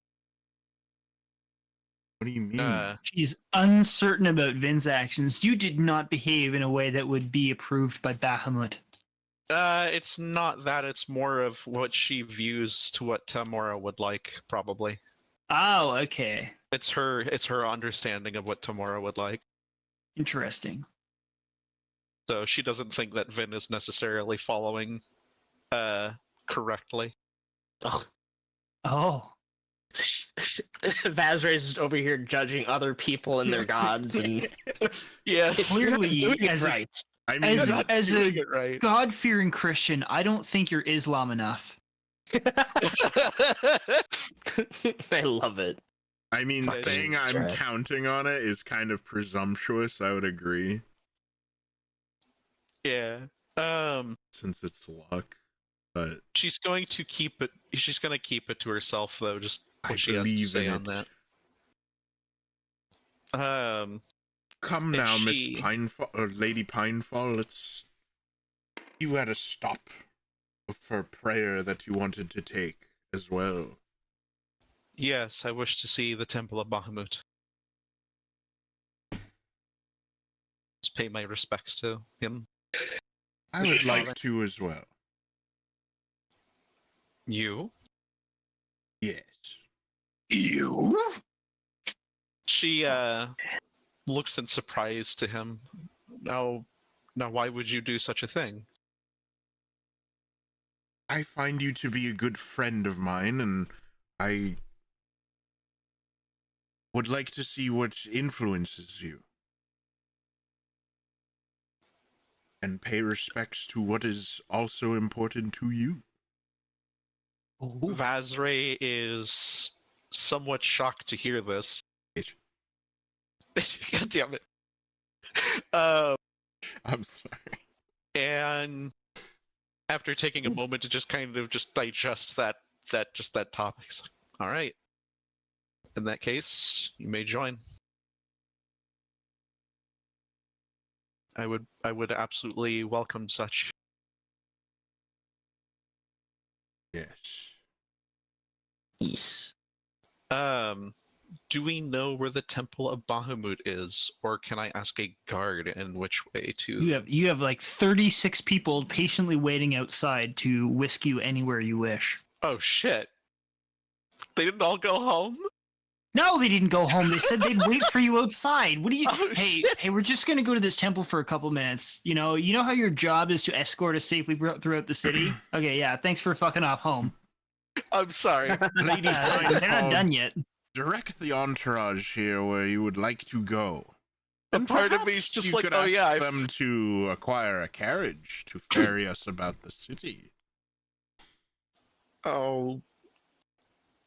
She thinks about trying to say something but holds her tongue. It's just better to let Vin handle this. I grow tired of walking. Fetch me a carriage, Miss Pineball. I know not where to find one here, my lord. We had only just arrived. Get one from the good men here. I suppose I could simply ask one of them. Yes. You there? You there? We have walked enough. I love it. And it is You there. unseemly for people in our stature to be seen walking. It would appear that Lord Cairona would appreciate a carriage about the city. Oh, carriage.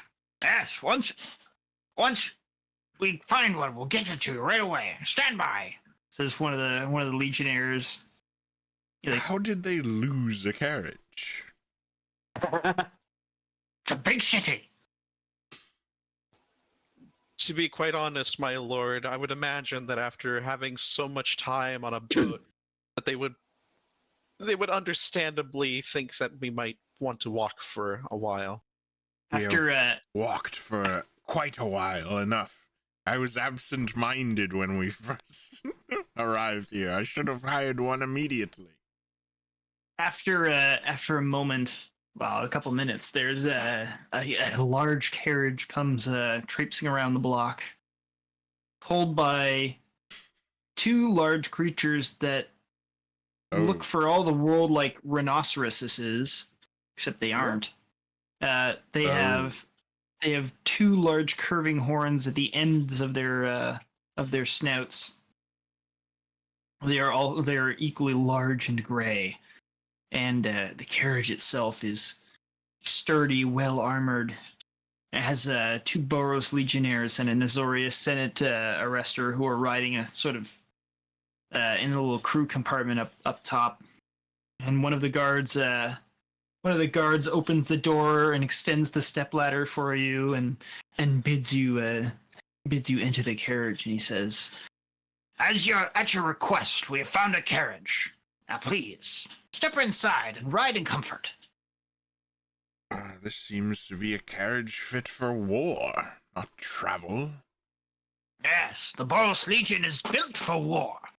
If you were looking for something a little more luxurious, I'm sure we can provide. This will do for now. one of the other guards sort of snickers and says, "Boros luxury comes from the skies." Vazray looks confused by this comment. The skies? Yes, griffins, rocks, and angels. The Boros Legionnaires take to the skies to show their pride. He I wish boasts. I could continue to fly about, Ah, get a different look. About Speak the city. word, worthy guest. A squadron of griffins I'm sure I can summon and take you out in style. Oh no, thank This you. will I have do for now. my own wings. I'd be much fine without it. Hop aboard, Mr. Carlos. We finally got our carriage. Remember session 1? Remember session 1? Finally, that stupid king. Remember session 1? Feels like it's been years. The other one that you tried getting a battleship or some shit. Yeah, No, I warship. tried to hire a carriage to go 2 blocks or something. Yeah. Oh yeah. Meanwhile, Vazray's just looking between the two. What the hell is session 1? Don't you remember Pinefall in Confluence? Oh, right, you weren't there. I wasn't there. Another life you could have been. I Yeah. still haven't forgiven the Sanctuary of Souls and that callous heathen, Artemis Fevriel. Does he even yet live? I do not know. Oh. Why don't you cast that sending spell? I have tried. He hasn't Just- responded. Just beam into his head. Are you still alive? I just want you to know I'm still doing well. You're a piece of shit. Good day. You'd be surprised how often I do such things, Miss Pineball. I wouldn't. Only the finest gifts to your enemies. You see, Miss Pinefall, I have a number of free unused spell slots, which I spend sending on to tell other people to fuck off. Any spell slots I have left over at the end of the night, I use them in this way. This is what Ven He is writes, like. he writes strongly worded messages to people who didn't serve him properly in all the cities he's traveled to, and he just before he goes to bed every night, he sends them scathing 25-word 1-star reviews. This is what Ven is like if he had unlimited cell data. Oh, jeez. Okay, before we head to the wonders of the Bahamut Cathedral, we'll take a little bio break because it's 9 o'clock and I have to pee. Okay. And then we'll be back. We'll do the cathedral. Hell yeah. Hell yeah. So back, it's 21:07. We'll be back at 21:15. Hell yeah.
hipster. It's like, oh, you're one of them New Age Bahamut priests. Oh, Oh.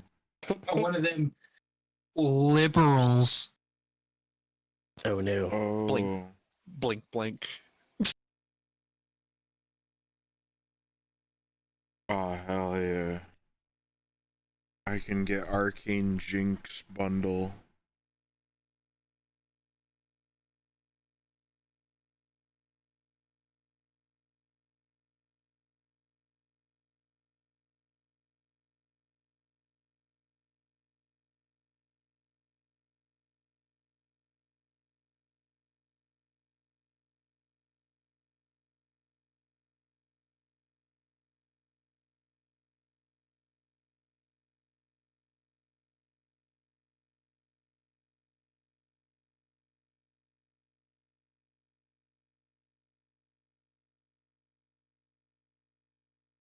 Jill, are you there yet? Jill? Yes, I never left. Oh, I'm currently looking at spell scrolls and magic items and stuff. shopping. Doing Making a list of things I definitely won't be able to afford, but But it'll be nice to think that if you could afford them, you have a place to go. Ugh, okay. My chair doesn't like me. I'm apparently too fat. Maybe I shouldn't have donated all that money. Oops. Money. Okay. So, are we all ready? Mm-hmm. All right. So you are conducted by luxurious military coach to the great cathedral Oh, of Bahamut. Great how cathedral. clear. Ooh. It is made of gray stone, and in place of gargoyles, there are dragon heads. The doors themselves look as though they've been carved. They've been carved with brass, gold, and platinum to mimic flames rising up to engulf the great doors. The doors are shut. However, two auxiliary doors are open for the public to drift in and out. And as you, if you enter the cathedral before doing anything else, the inside is entirely decorated with platinum, as Bahamut is the great platinum dragon. The expanse of the hall is quite remarkable, but it is not overly ostentatious. The stonework is inlaid with is inlaid and carved to look as though it were dragon scales, and through stained glass, the mark of Bahamut, as well as the visage of different dragons enacting various scenes, are depicted in the tall windows. There is a collection of dragonborn priests in the robes of the clergy of Bahamut Bazrai, who tend to their duties about the halls of this great place of worship. Vazray is in complete shock of the extravagance of this place. That this is just something that it's beautiful. It's So you- she looks outside for a moment, looks inside. It's like, did I just walk into heaven? You said the floor is platinum? No, the cathedral is decorated with platinum metal, and the stonework itself is engraved to look like scales. The floor is not pure platinum. It's just a stone floor, but there's like little embellishments and like little rings and the torch scones and all that kind of stuff. Like the pretty valuable things are all platinum. That's It's wild. place is extravagant. Mind your manners, Mr. Carlos, while we are in the chambers of gods. Carlos rolls his eyes.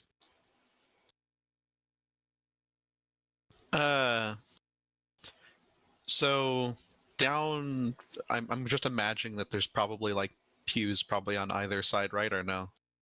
The hall, for the most part, like 75% of it is open and clear. There are pools that are currently empty that sort of border the carpeted path that walks up to the altar. And then when you get a little bit closer to the altar, that's when you have pews, which are also carved of stone and seem to not be something that you can move. It seems almost as if they are, in fact, sort of rising from the floor itself, as though they're all one piece and naturally created like that. Do I see Bahamut's visage somewhere? Bahamut's visage is directly behind the altar, etched out in stained glass. There are inlaid pearls within the borders of the glass panes around his form, which flash in the light to help sort of accent the true form that is the platinum dragon god Bahamut. She look at what she's dressed in at the moment and thinks that she's underdressed for the occasion. She really should have swapped into her other clothes for this, but this will have to do. She's just happy to see Bahamut. Aren't you wearing like the Royal Honor Guard regalia or whatever? Not the vestments though, or any of that. So I mean, I have the colors. It's just that she would prefer to probably wear those for this particular. There are no finer colors than those. Yes, because you still have colors in them. Yes. Hey, stop licking your toe. Azrae is going to begin walking up to the altar. I'd imagine there's probably some Dragonborn guardians up there. There are clerics about the place. They're mostly congregated around the altar. There are a few who are sort of lounging in the shadows in the corners of the in the annexes of the Great Hall. And these are Dragonborn who are decked out in full plate, carry the iconography of the Order of Dragons. The Talons of Justice, which is an order of paladins that serve Bahamut's creed. They keep their eyes on you, but they do not their gaze does not linger as they notice that you are a follower and your attire decrees you as such. As you get closer to the altar, one of the clergy, who is a dragonborn as well, dressed in holy attire, approaches you and politely bids you welcome to this great hall. She is, as she approaches the altar, seeing all the Dragonborn, she is honored to be in the presence of all these Dragonborn, the Highborn. She is sadly disappointed not to see other kobolds, but considering the usual of what surrounds Bahamut, it makes sense. So it's not often you see too many kobolds.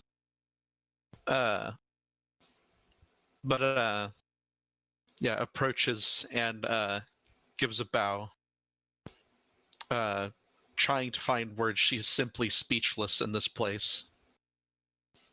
As you're searching for your words, the clergyman places a clawed hand on your shoulder, and he says, "Rise, child of the dragon.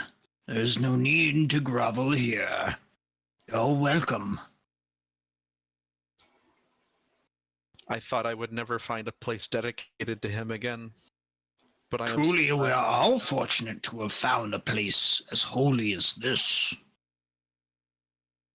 It is simply the highest honor to be able to be here and be in his presence.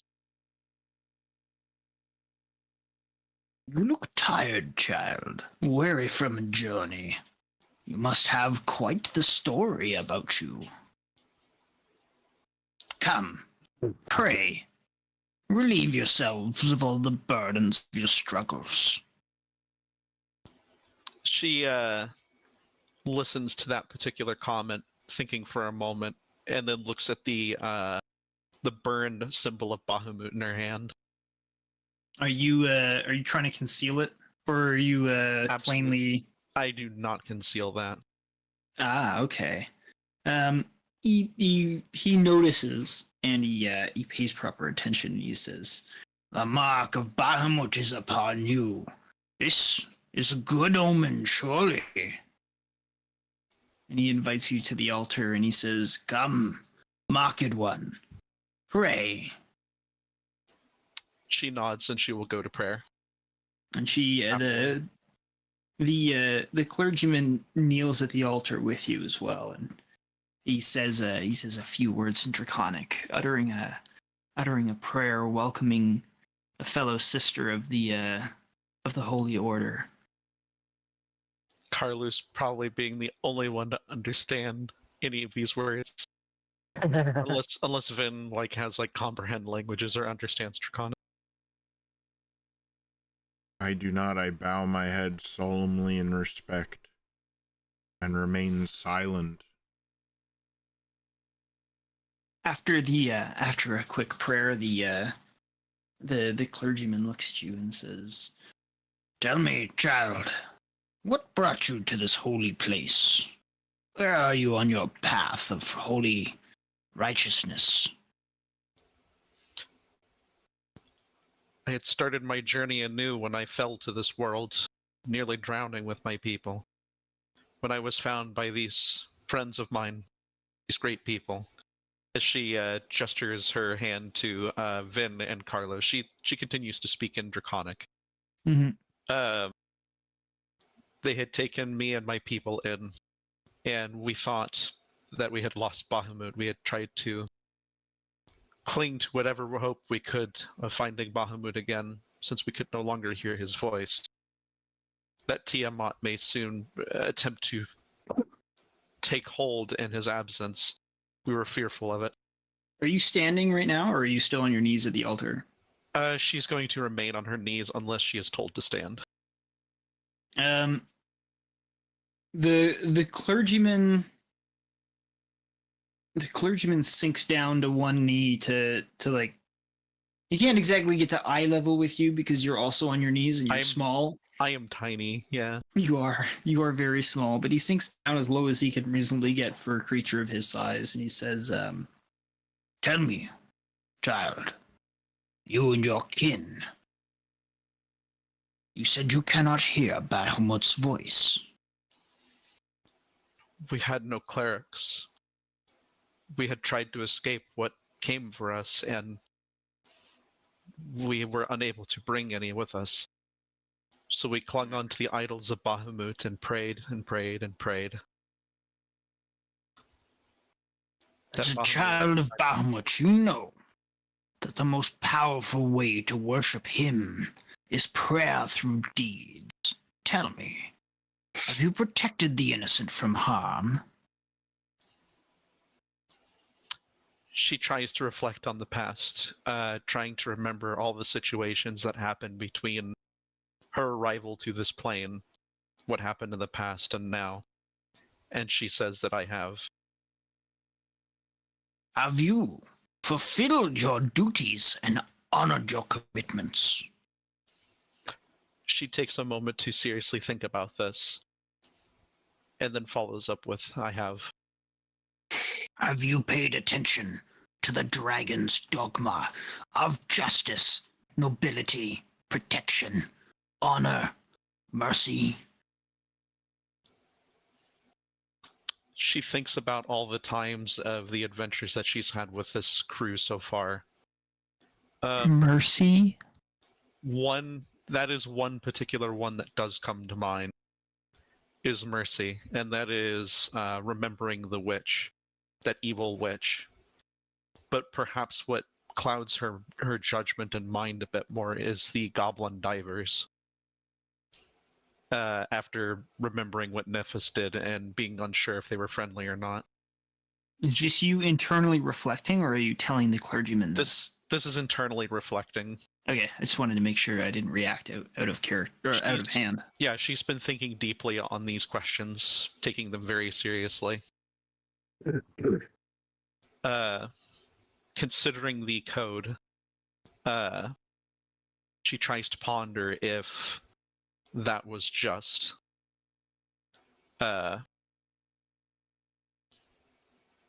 She doesn't seem to answer his question when she is asked about the dogma.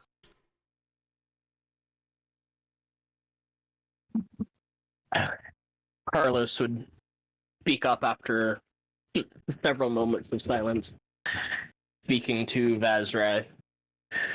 I hope you're not conflating your deeds with ours, Vazrai. If there's something that keeps you from believing you've followed your faith, just simply reflect on who it was that took those actions. She remembers Nephis. It was Nephis the one that fully committed to doing some of these deeds, not her. She simply nods, and then she says, I've followed everything to the best of my ability in Bahamut's name. To his tenants. The clergyman looks up beside him towards the stained glass visage of Bahamut's likeness. And he looks back at you with a little bit of a sterner expression, and he says, "It is not me you need to convince of your righteous path. It is him. Tell me, you do not have to share what your experiences have led you to do, or what decisions you've been forced to make. But can you settle in your soul the justice, the honor, the mercy, the nobility of your path? Can you justify your actions to him?" She looks up to the visage of Bahamut that stares unmoving back at her. She is confident that she has been able to follow all these things. If you feel that way, I'm sure the voice of Bahamut will return to you soon. As you have said, you have long strayed from his light and his likeness. It has been a dark world for the rest of us believers here.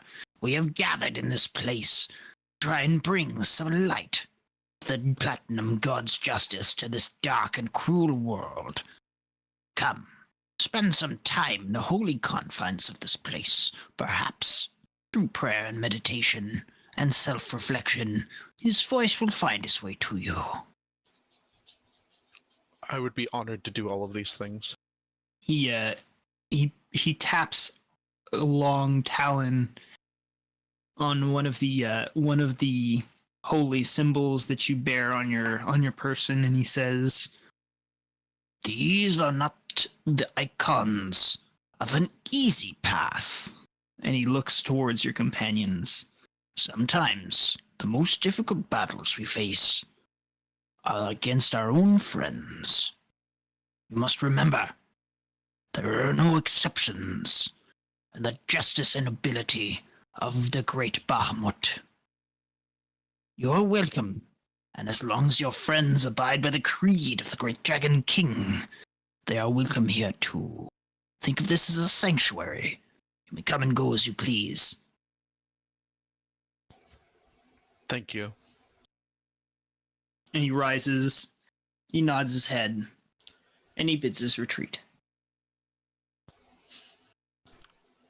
She continues to look at the visage of Bahamut.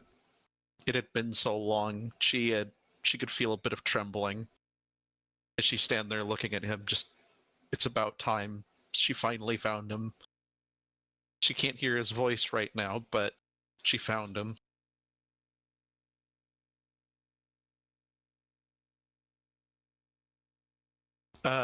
After a moment, She looks to her companions and says that we are welcome here so long as we follow in the Platinum Dragon. So this is a sanctuary, and we are welcome here.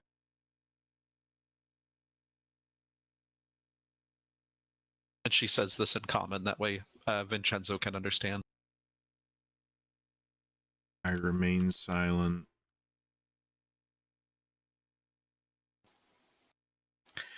If you will excuse me, I'm going to continue doing some more prayers and see if I can just relax for a moment.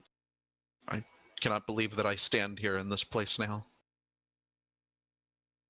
As she takes in the room, just scanning it, just so vast and luxurious, wondrous.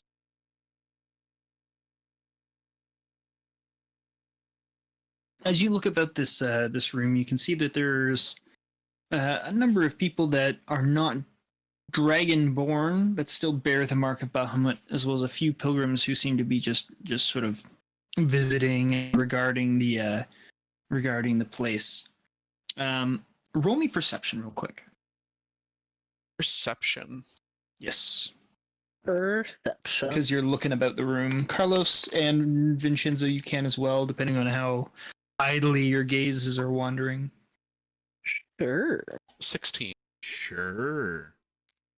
Sure. Oh.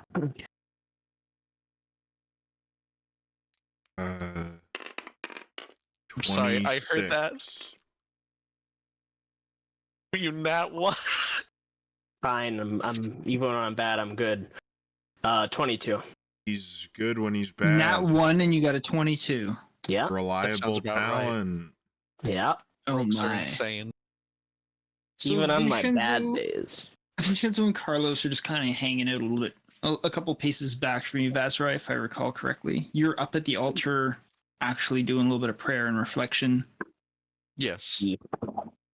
Vincenzo and Carlos, who are unoccupied with prayer and reflection, very easily notice that there is a small, slender dragonborn who is sort of semi-shrouded in shadow in the wings of the great hall of this cathedral, looking intently at Vazrai. Vazrai, you kind of feel that prickle on the back of your neck, your scales start to tingle a little bit that makes you think there's something might be looking at you, and you reflexively glance off to your right, and you see this young female godkin who is who's watching you intently from the wings. And as your eyes lock for just a moment, she raises a claw and beckons you momentarily before vanishing into the darkness of a staircase, spirals down out of sight. That seems Vazrai- out of character. Vazrai looks in confusion. That something is amiss. But considering what she saw, this was Godkin, though. She is going to follow. Are you gonna make any comment towards your companions, or are you just gonna get up and go? Feeling the prickle of scale, the feeling of prickling.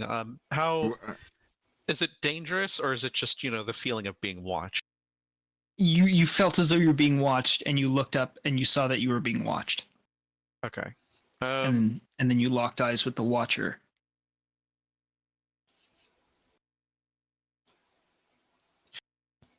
I believe It's up to you. I mean, it's not like a trick question or anything. It's entirely thematic, so I understand how the scene plays out. All she simply tells Carlos and Vin is that one of their followers beckons me. I must go this way. Yes. I saw. I will follow just in case. Oh, Do you have reason to distrust? Oh, Carlos shrugs. This is the Platinum Father's house. if you want to be left alone, Lady Pinefall, you may just say. Yes, but then, my friends, you would be standing here. left to your own devices, unsure of what to do. A And beautiful I suppose it's cathedral. settled. Let's be off. She simply nods, and with that said, she's going to go ahead and follow towards where the Watcher had beckoned her. Heck yeah. As you descend the spiral staircase, I am aware of the fact that everybody here has low light vision, so it doesn't really matter. But you descend into darkness. Vin is just ridiculous in these situations. Yeah, he doesn't give a shit. Yeah, he don't give a shit. He's just better in these situations. As Vinshenzo makes his way to the wing where the spiral staircase was, two very large, fully plated dragonborn materialize from the corners of the doorway to specifically bar his progress. They politely but firmly state to the Drow, "You're not a servant of the dragon. I'm sorry. Access is not permitted to you. I invite you to wait in the Great Hall." Then I will wait for my companions. My respects to you. Please, if you're thirsty, there's wine and meat. Ooh. Hmm. Vin could Perhaps probably some go for some wine. wine. Now you're speaking my language. And they'll take you off to the Great Hall. So they Which is don't stop not Carla? The Great Hall. No, they don't stop Carlos. What does Carlos look like, Vazirai? A kobold. What are Perhaps you? Some wine. A draconic being, yeah. Child of Bahamut who does not bear any dark marks. He's able to slip through. Kind of less evident when a drow is standing there. Anyways, so the two kobolds descend the dark spiral staircase, and after a few minutes of climbing down the narrow stairs, you feel the cool, humid touch of a dank basement, and it begins to get a little chilly as you descend into the depths. Finally, you emerge into a small semicircular chamber with two doors bordering what seems to be a large fireplace. Inside the fireplace, there is no flame, but there are candles. The candles are burning not in the color of a natural fiery reddish yellow, but they seem to be crackling and sparking almost in a golden bronzish hue. It really does look like they're spitting out burning metal. They softly purr and crackle, and the slender female godkin stands in the center of the chamber before you, and she says, Finally, you have come. I've been waiting for you, Fastrai Pinefall. Oh no. You have? Carlos kind of scowls a little bit. Don't worry, Master Santiago. You're welcome too. All children of Bahamut are safe here. Now, Mistress Vazrai, I have a message. But it is not from my lips to speak. It is for your ears to hear. and she raises her two hands, each gesturing towards a door. You must choose. I may not assist. What was that you just said just now? I beg your pardon? What was the title you gave me? Mistress Pinefall? Why do you say it in such way? Oh. It is the title I was given to refer you to. Oh. She squints at the No. Dragonborn. You ask that I choose one of these doors. She merely nods her head. I wish to do a perception check and look to my left and right at either of the doors to see if there is any markings. The key Sure. is within you, for you are the key holder. I'd like to do an insight check on the Dragonborn. You may. Hell yeah. I enjoy my wine. Let's see. A 7. You got your feet up on the table, or are you being polite? I'm being polite. What a nice young drow you One are. of my character traits is that I'm well-mannered. You also have an unearthly demeanor about you. Yes. Oh, yeah. Is that I'm beautiful. you're is that what it is? Is that the demeanor that you chose? He's suddenly beautiful. I don't have a choice. It just happens to me at level 14. Oh god, he's hot. What's the text of it again? He's hot. You permanently gain an otherworldly aspect that makes you look more lovely and fierce. It just generally more lovely and fierce, huh? Yeah. Yeah. Yeah, and That's cool. then he gets a neat ability too. He's just Yeah, I get beautiful. a neat ability too. Don't hate him because he's beautiful. Oh no, he's hot. He can get away with anything now. Yes. Okay, Vazarai, you cannot discern any difference between the two doors. Both of the doors are carved with the head of a dragon with its mouth gaping open. There's a ring on the nose which appears to be a knocker of some sort if you were to need to knock on a door. Carlos, with your insight, you can tell that there is no deception or tricky falsities to this creature. She seems a little bit kooky, but the kookiness is as genuine as kookiness could be. Carlos would whisper quietly to Vazrai. She might be touched in the head, but she seems genuine. She is highborn. I trust her. Oh. Oh. No. She simply looks left and then right again, confused as to why there is these aesthetics, rather. Now Carlos would try to take a closer look at the doors. As you're examining the doors, the female speaks up and says, Do not rely on your eyes and your ears, servant of Bahamut. You must rely on your faith.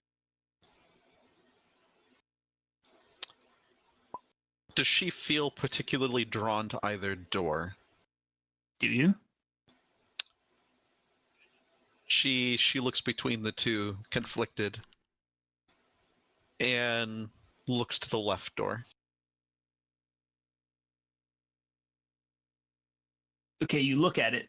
It is definitely a door. It is to your left. Oh. She's going to walk towards the door and is going to knock on it. You knock on the door, and the door swings open. Inky blackness that not even your keen eyes can pierce envelops you. And Carlos Santiago, as you are standing, I assume, a little bit back from her and letting her sort of take the lead on this operation, question mark? Yeah. Or are you like right beside her the whole way through? It's kind of important. I'd be like right behind her, like maybe a couple feet. A couple feet, okay. Yeah. So you're standing behind her, and you know, as she knocks on the door opens up, and what you see are tendrils of pure darkness that unfold like dragon's wings and swallow her whole. She's no longer there. The door slams shut in front of your face. By the dragon. By the gods, what? Carlos would stumble back. You are left in the room with this dragonborn female, and she kind of tuts at you and says, It's a test of faith, my friend. Don't you worry. I'm sure Mistress Pinefall will be fine. and she pulls out a little coin purse and a small wooden bowl, and she unfurls the contents of the coin purse into the bowl, and it's a set of bone dice. And she proffers them to you and says, "Fancy a game?" Oh, Carlos is good at these. Carlos is good at the. I'd rather know what just happened. It looks like darkness swallowed her. Yes, that much is evident. I have not seen the like of which since we were stuck in the abyssal plane. She merely shrugs and says, The workings of gods and their creations are as mysterious to me as they must be to you. I've not experienced the abyss, though. Sounds like a story for the ages. It is a horrible place. Yes, that's why I stay in this chapel. Dumbass. Vazrai Pinefall is Hold on. swallowed by darkness. Carlos is gonna try the door first. Does not budge. It doesn't even have a hint of budging. You would almost be mistaken in thinking that this was a wall if your eyes did not deceive you by telling you this is a door. And once again, you get tutted by the holy creature, and she says, "It is not our job to interfere. The septum is Pinefall now. You must have faith. Hope your friend makes it through." You can hardly fault me for worrying. I don't fault you. I'm merely trying to assuage your anxiety. And she points at the door that is now on her left, but was formerly on your right. And she states, If all goes well, she should be coming out of here in no time. Now, would you like to play some dice? and she sits on the floor suppose. cross-legged. But I'll warn you, I'm pretty good. Oh. She'll play dice with Carlos for the duration of this experience. Is Carlos going to cheat in the House of God? Oh, He's just good with his hands, okay? he's got the luck of Timora about him, no doubt about it. He didn't donate a single coin. I donated vicariously through Vinshenzo. Yeah, I got you that money and you donated it, therefore I donated it. it's basically my money. It was basically my money. It's your allowance. I earned it. It was gonna be Carlos's money eventually anyway. So It's just a Vazrai matter of Pinefall, time. upon being swallowed by darkness, you feel first intense cold, then searing heat, then pure numbness coursing through the veins of your small kobold form. The darkness completely enveloping you flashes into brilliant, intense, fiery light, and you, after a moment, find yourself floating in a pool of silver. In front of you, not sat on a throne, but merely lying in what seems to be a den or a nest, is a great platinum dragon. The king himself She gasps. sits before you. She gasps. She trembles as she looks in the direction of the platinum dragon. It's...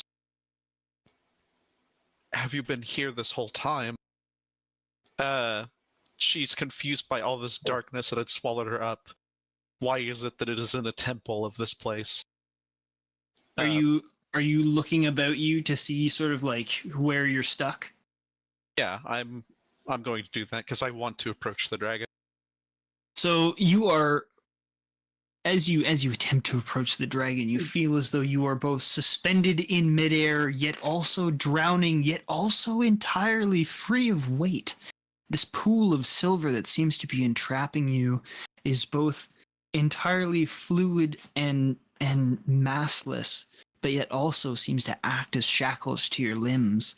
Around you is just blinding darkness, aside from the infinite pool of silver, and on the opposite, like behind you, burns a bright midnight sun.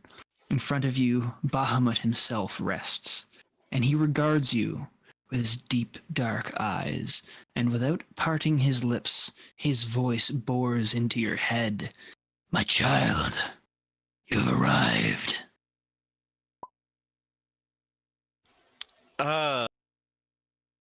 I may have mistook the perception check. I tried doing a perception check. I got another nat 20. Oh. I mean, you're surrounded by infinity, and yet also it's quite close. Clearly, you are not on this mortal realm anymore. Yeah, I'm not on this realm. I have been searching for you for so long. I thought I had lost you. As she tries to approach, trying to reach towards him. You flail uselessly as you attempt to grasp your way closer to him, yet you make no progress. Be still, child. She instantly halts. I have grave tidings. Oh. The world as it once was is no longer, this you know. But that does not mean the world as it is shall stay this way. I am in need of a vessel, an agent of my will. I have watched you, Azrai. I have seen your deeds. I have need of you. Of me? Of course. Anything.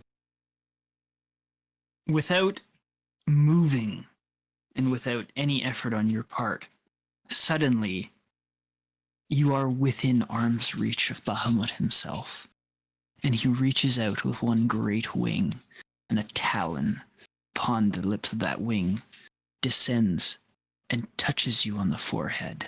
And instantly, your mind is illuminated, and you see visions of darkness and chaos and fire and destruction. New Ravnica itself burns. Sanctuary burns. The Kobold village is laid to waste, corpses strewn about the ground. Oh. You see demons, you see fire, you see agents of darkness, you hear the laughter of Tiamat. This is the future, if it is allowed to come to pass. This is the future of the shattered realm you inhabit. Father, your kin will never allow this to pass. This death, this destruction, this madness. We will not let this happen. I will not let this happen. My faith rests with you, child. You must stop this from coming to pass. There is great evil in the place you call New Ravnica. There's a reason why I have instructed my children to build a vestige to myself on this desecrated land. You must save the realm. You must save my people. She nods. Then tell me, Father, There is a what will great I do? trial ahead of you, child. It is not absent of danger. It is not absent of despair. It is going to take a heart of courage and a soul that is pure of taint and evil. She listens to every word. Do you accept this charge, Vazrai? I do. He lifts his claw from your forehead, and he drapes another wing, and this time touches your temple. And the visage you find is one that is much more pleasant. You see a sanctuary that is much healthier, more vibrant than you have ever seen. A true city, a land of peace and plenty. You see great King Vinshenzo and his young, beautiful daughter just entering into her prime. You see a Oh. beautiful town, kingdom of kobolds, your kinfolk, worshipping Bahamut, enjoying the land and its bounty. You see prosper and plenty. This is what I promise.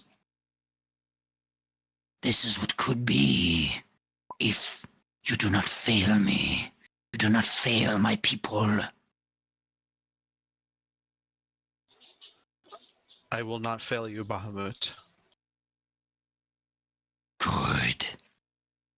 With this pact, you are made my champion supreme on this realm. Go. Speaker of Bahamut, bringer of my light, bid my will. See it done. He opens his mouth for the first time and blasts you with his breath. And you wake on the other side. Next to you, Carlos and some piece of crap dragonborn are playing dice on the floor.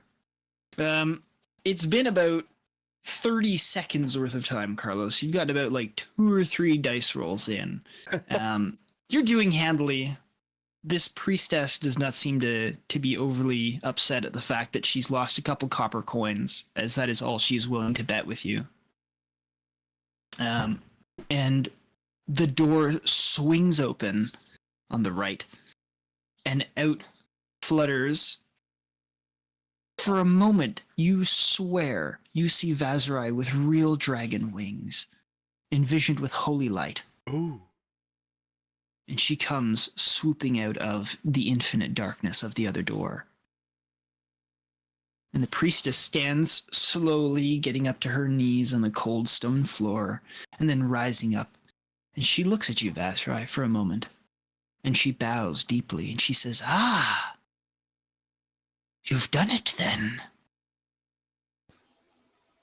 She looks to the woman. What you don't see, but Carlos does see, and what she does see, is a blazing halo above your head. Oh. And your cloak wings kind of feel odd, strange, almost as though they're kind of furled up against something, as if like you had a backpack or you had some sort of a like some weird obstruction, and it's kind of uncomfortable. What? What? What is this? It's your wings. Scratch my back, Carlos. Shut up. Vazrai has actual wings. She looks to them for a second. What? Folds her wings that way she can try and feel them. How? Of course. Those? I understand. What happened? She looks at Carlos but doesn't say a word.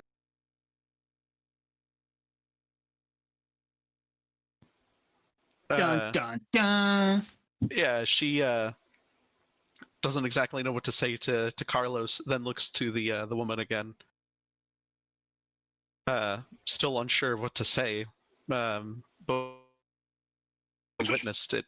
It was all real. She flashes you a wink and says, "Looks like you have a big job ahead of you, Miss Pinefall." Oh. I think so. Yes, I know so.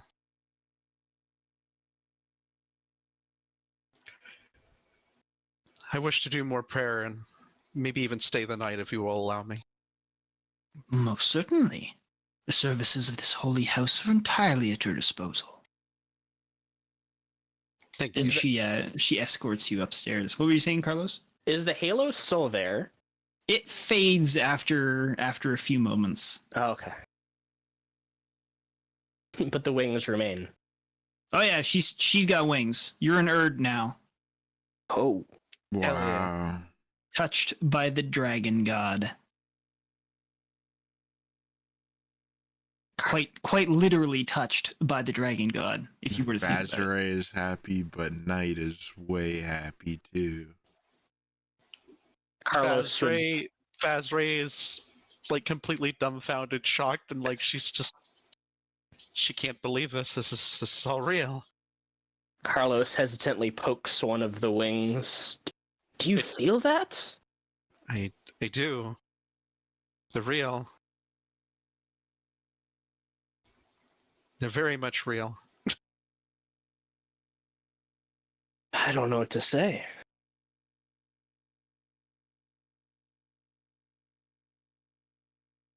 What did you see on the other side? I saw Bahamut. Normally I would doubt you, but You have wings. He has a great mission for me. I will not fail him. What mission do you speak of? Terrible things are coming, but we have to be ready. Terrible things are always coming, Vazrai. Yes, but the visions that I saw, what he showed me, a burning New Ravnica, a burning sanctuary, everything engulfed in fire, and Tiamat laughing as she finally found victory. No, I will not allow that to pass. We certainly cannot let another world be bathed in flames.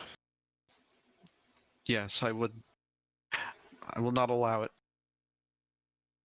Did he provide any guidance? He will speak to me in due time. I know what I must do. I need time. I am his champion now. Oh. Hell yeah.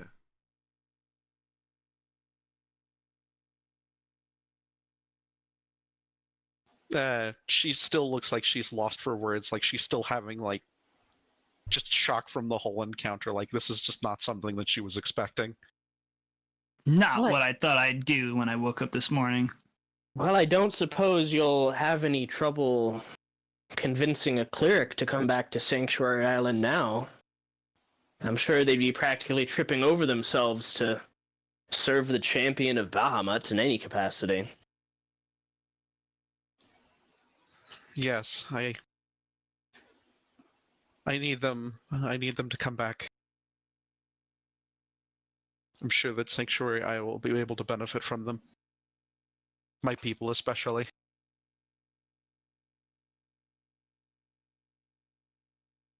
We should return to Vin. I can scarcely imagine how he'll react. He'll probably act dramatic. Probably more dramatic than that lady we saw earlier. Ah, fuck! Oh, fuck. Yeah, that's pretty much his reaction. It's okay, Harvey. Awesome. Okay, given that it is 2206, if you would like, this can be continued in IC. Hell Sounds good to me. yeah. I will continue in IC. I will Heck yeah. continue in IC. Okay. Knight, you said you're not free next week. Does that mean, like, not free any other day that's not Monday, or you mean, like, you're not free Monday either? I'm not free that particular Monday, jury duty reasons. Jury duty? Oh, good luck. Yeah. Okay. And it's the same thing, like, the whole week you're booked off? I don't know about the rest of the week, it's just that particular day. All right. Yeah, I'm assuming everybody else is okay, though? I'm free whenever. So let us know what your schedule looks like when you have a better understanding of what it looks like, and we'll see if we can make sure that you get in. Or if you feel as though you can't, we can delay a week. Let me look at something really quick, hang on. I gotta go, so I will see you guys around. Hey, thanks for showing up. Have a good rest of your. It's your day, isn't it? Chill. Yeah. I don't know Oh, what'll be happening enjoy. that day, but do we want to try and aim for Wednesday again? Why don't we? No. No? Okay. No. Says Seeker. Monday or Sunday. I can't do either. I can't do either of those. Oh, okay, I can do Wednesday. Well, that didn't take much convincing. He called his bluff. Yeah. Heck yeah. All right. Well, in that case, I will. I'll leave it there. This was tonight's D&D session. I hope you all enjoyed. Hell yeah. Okay, good night, council everyone.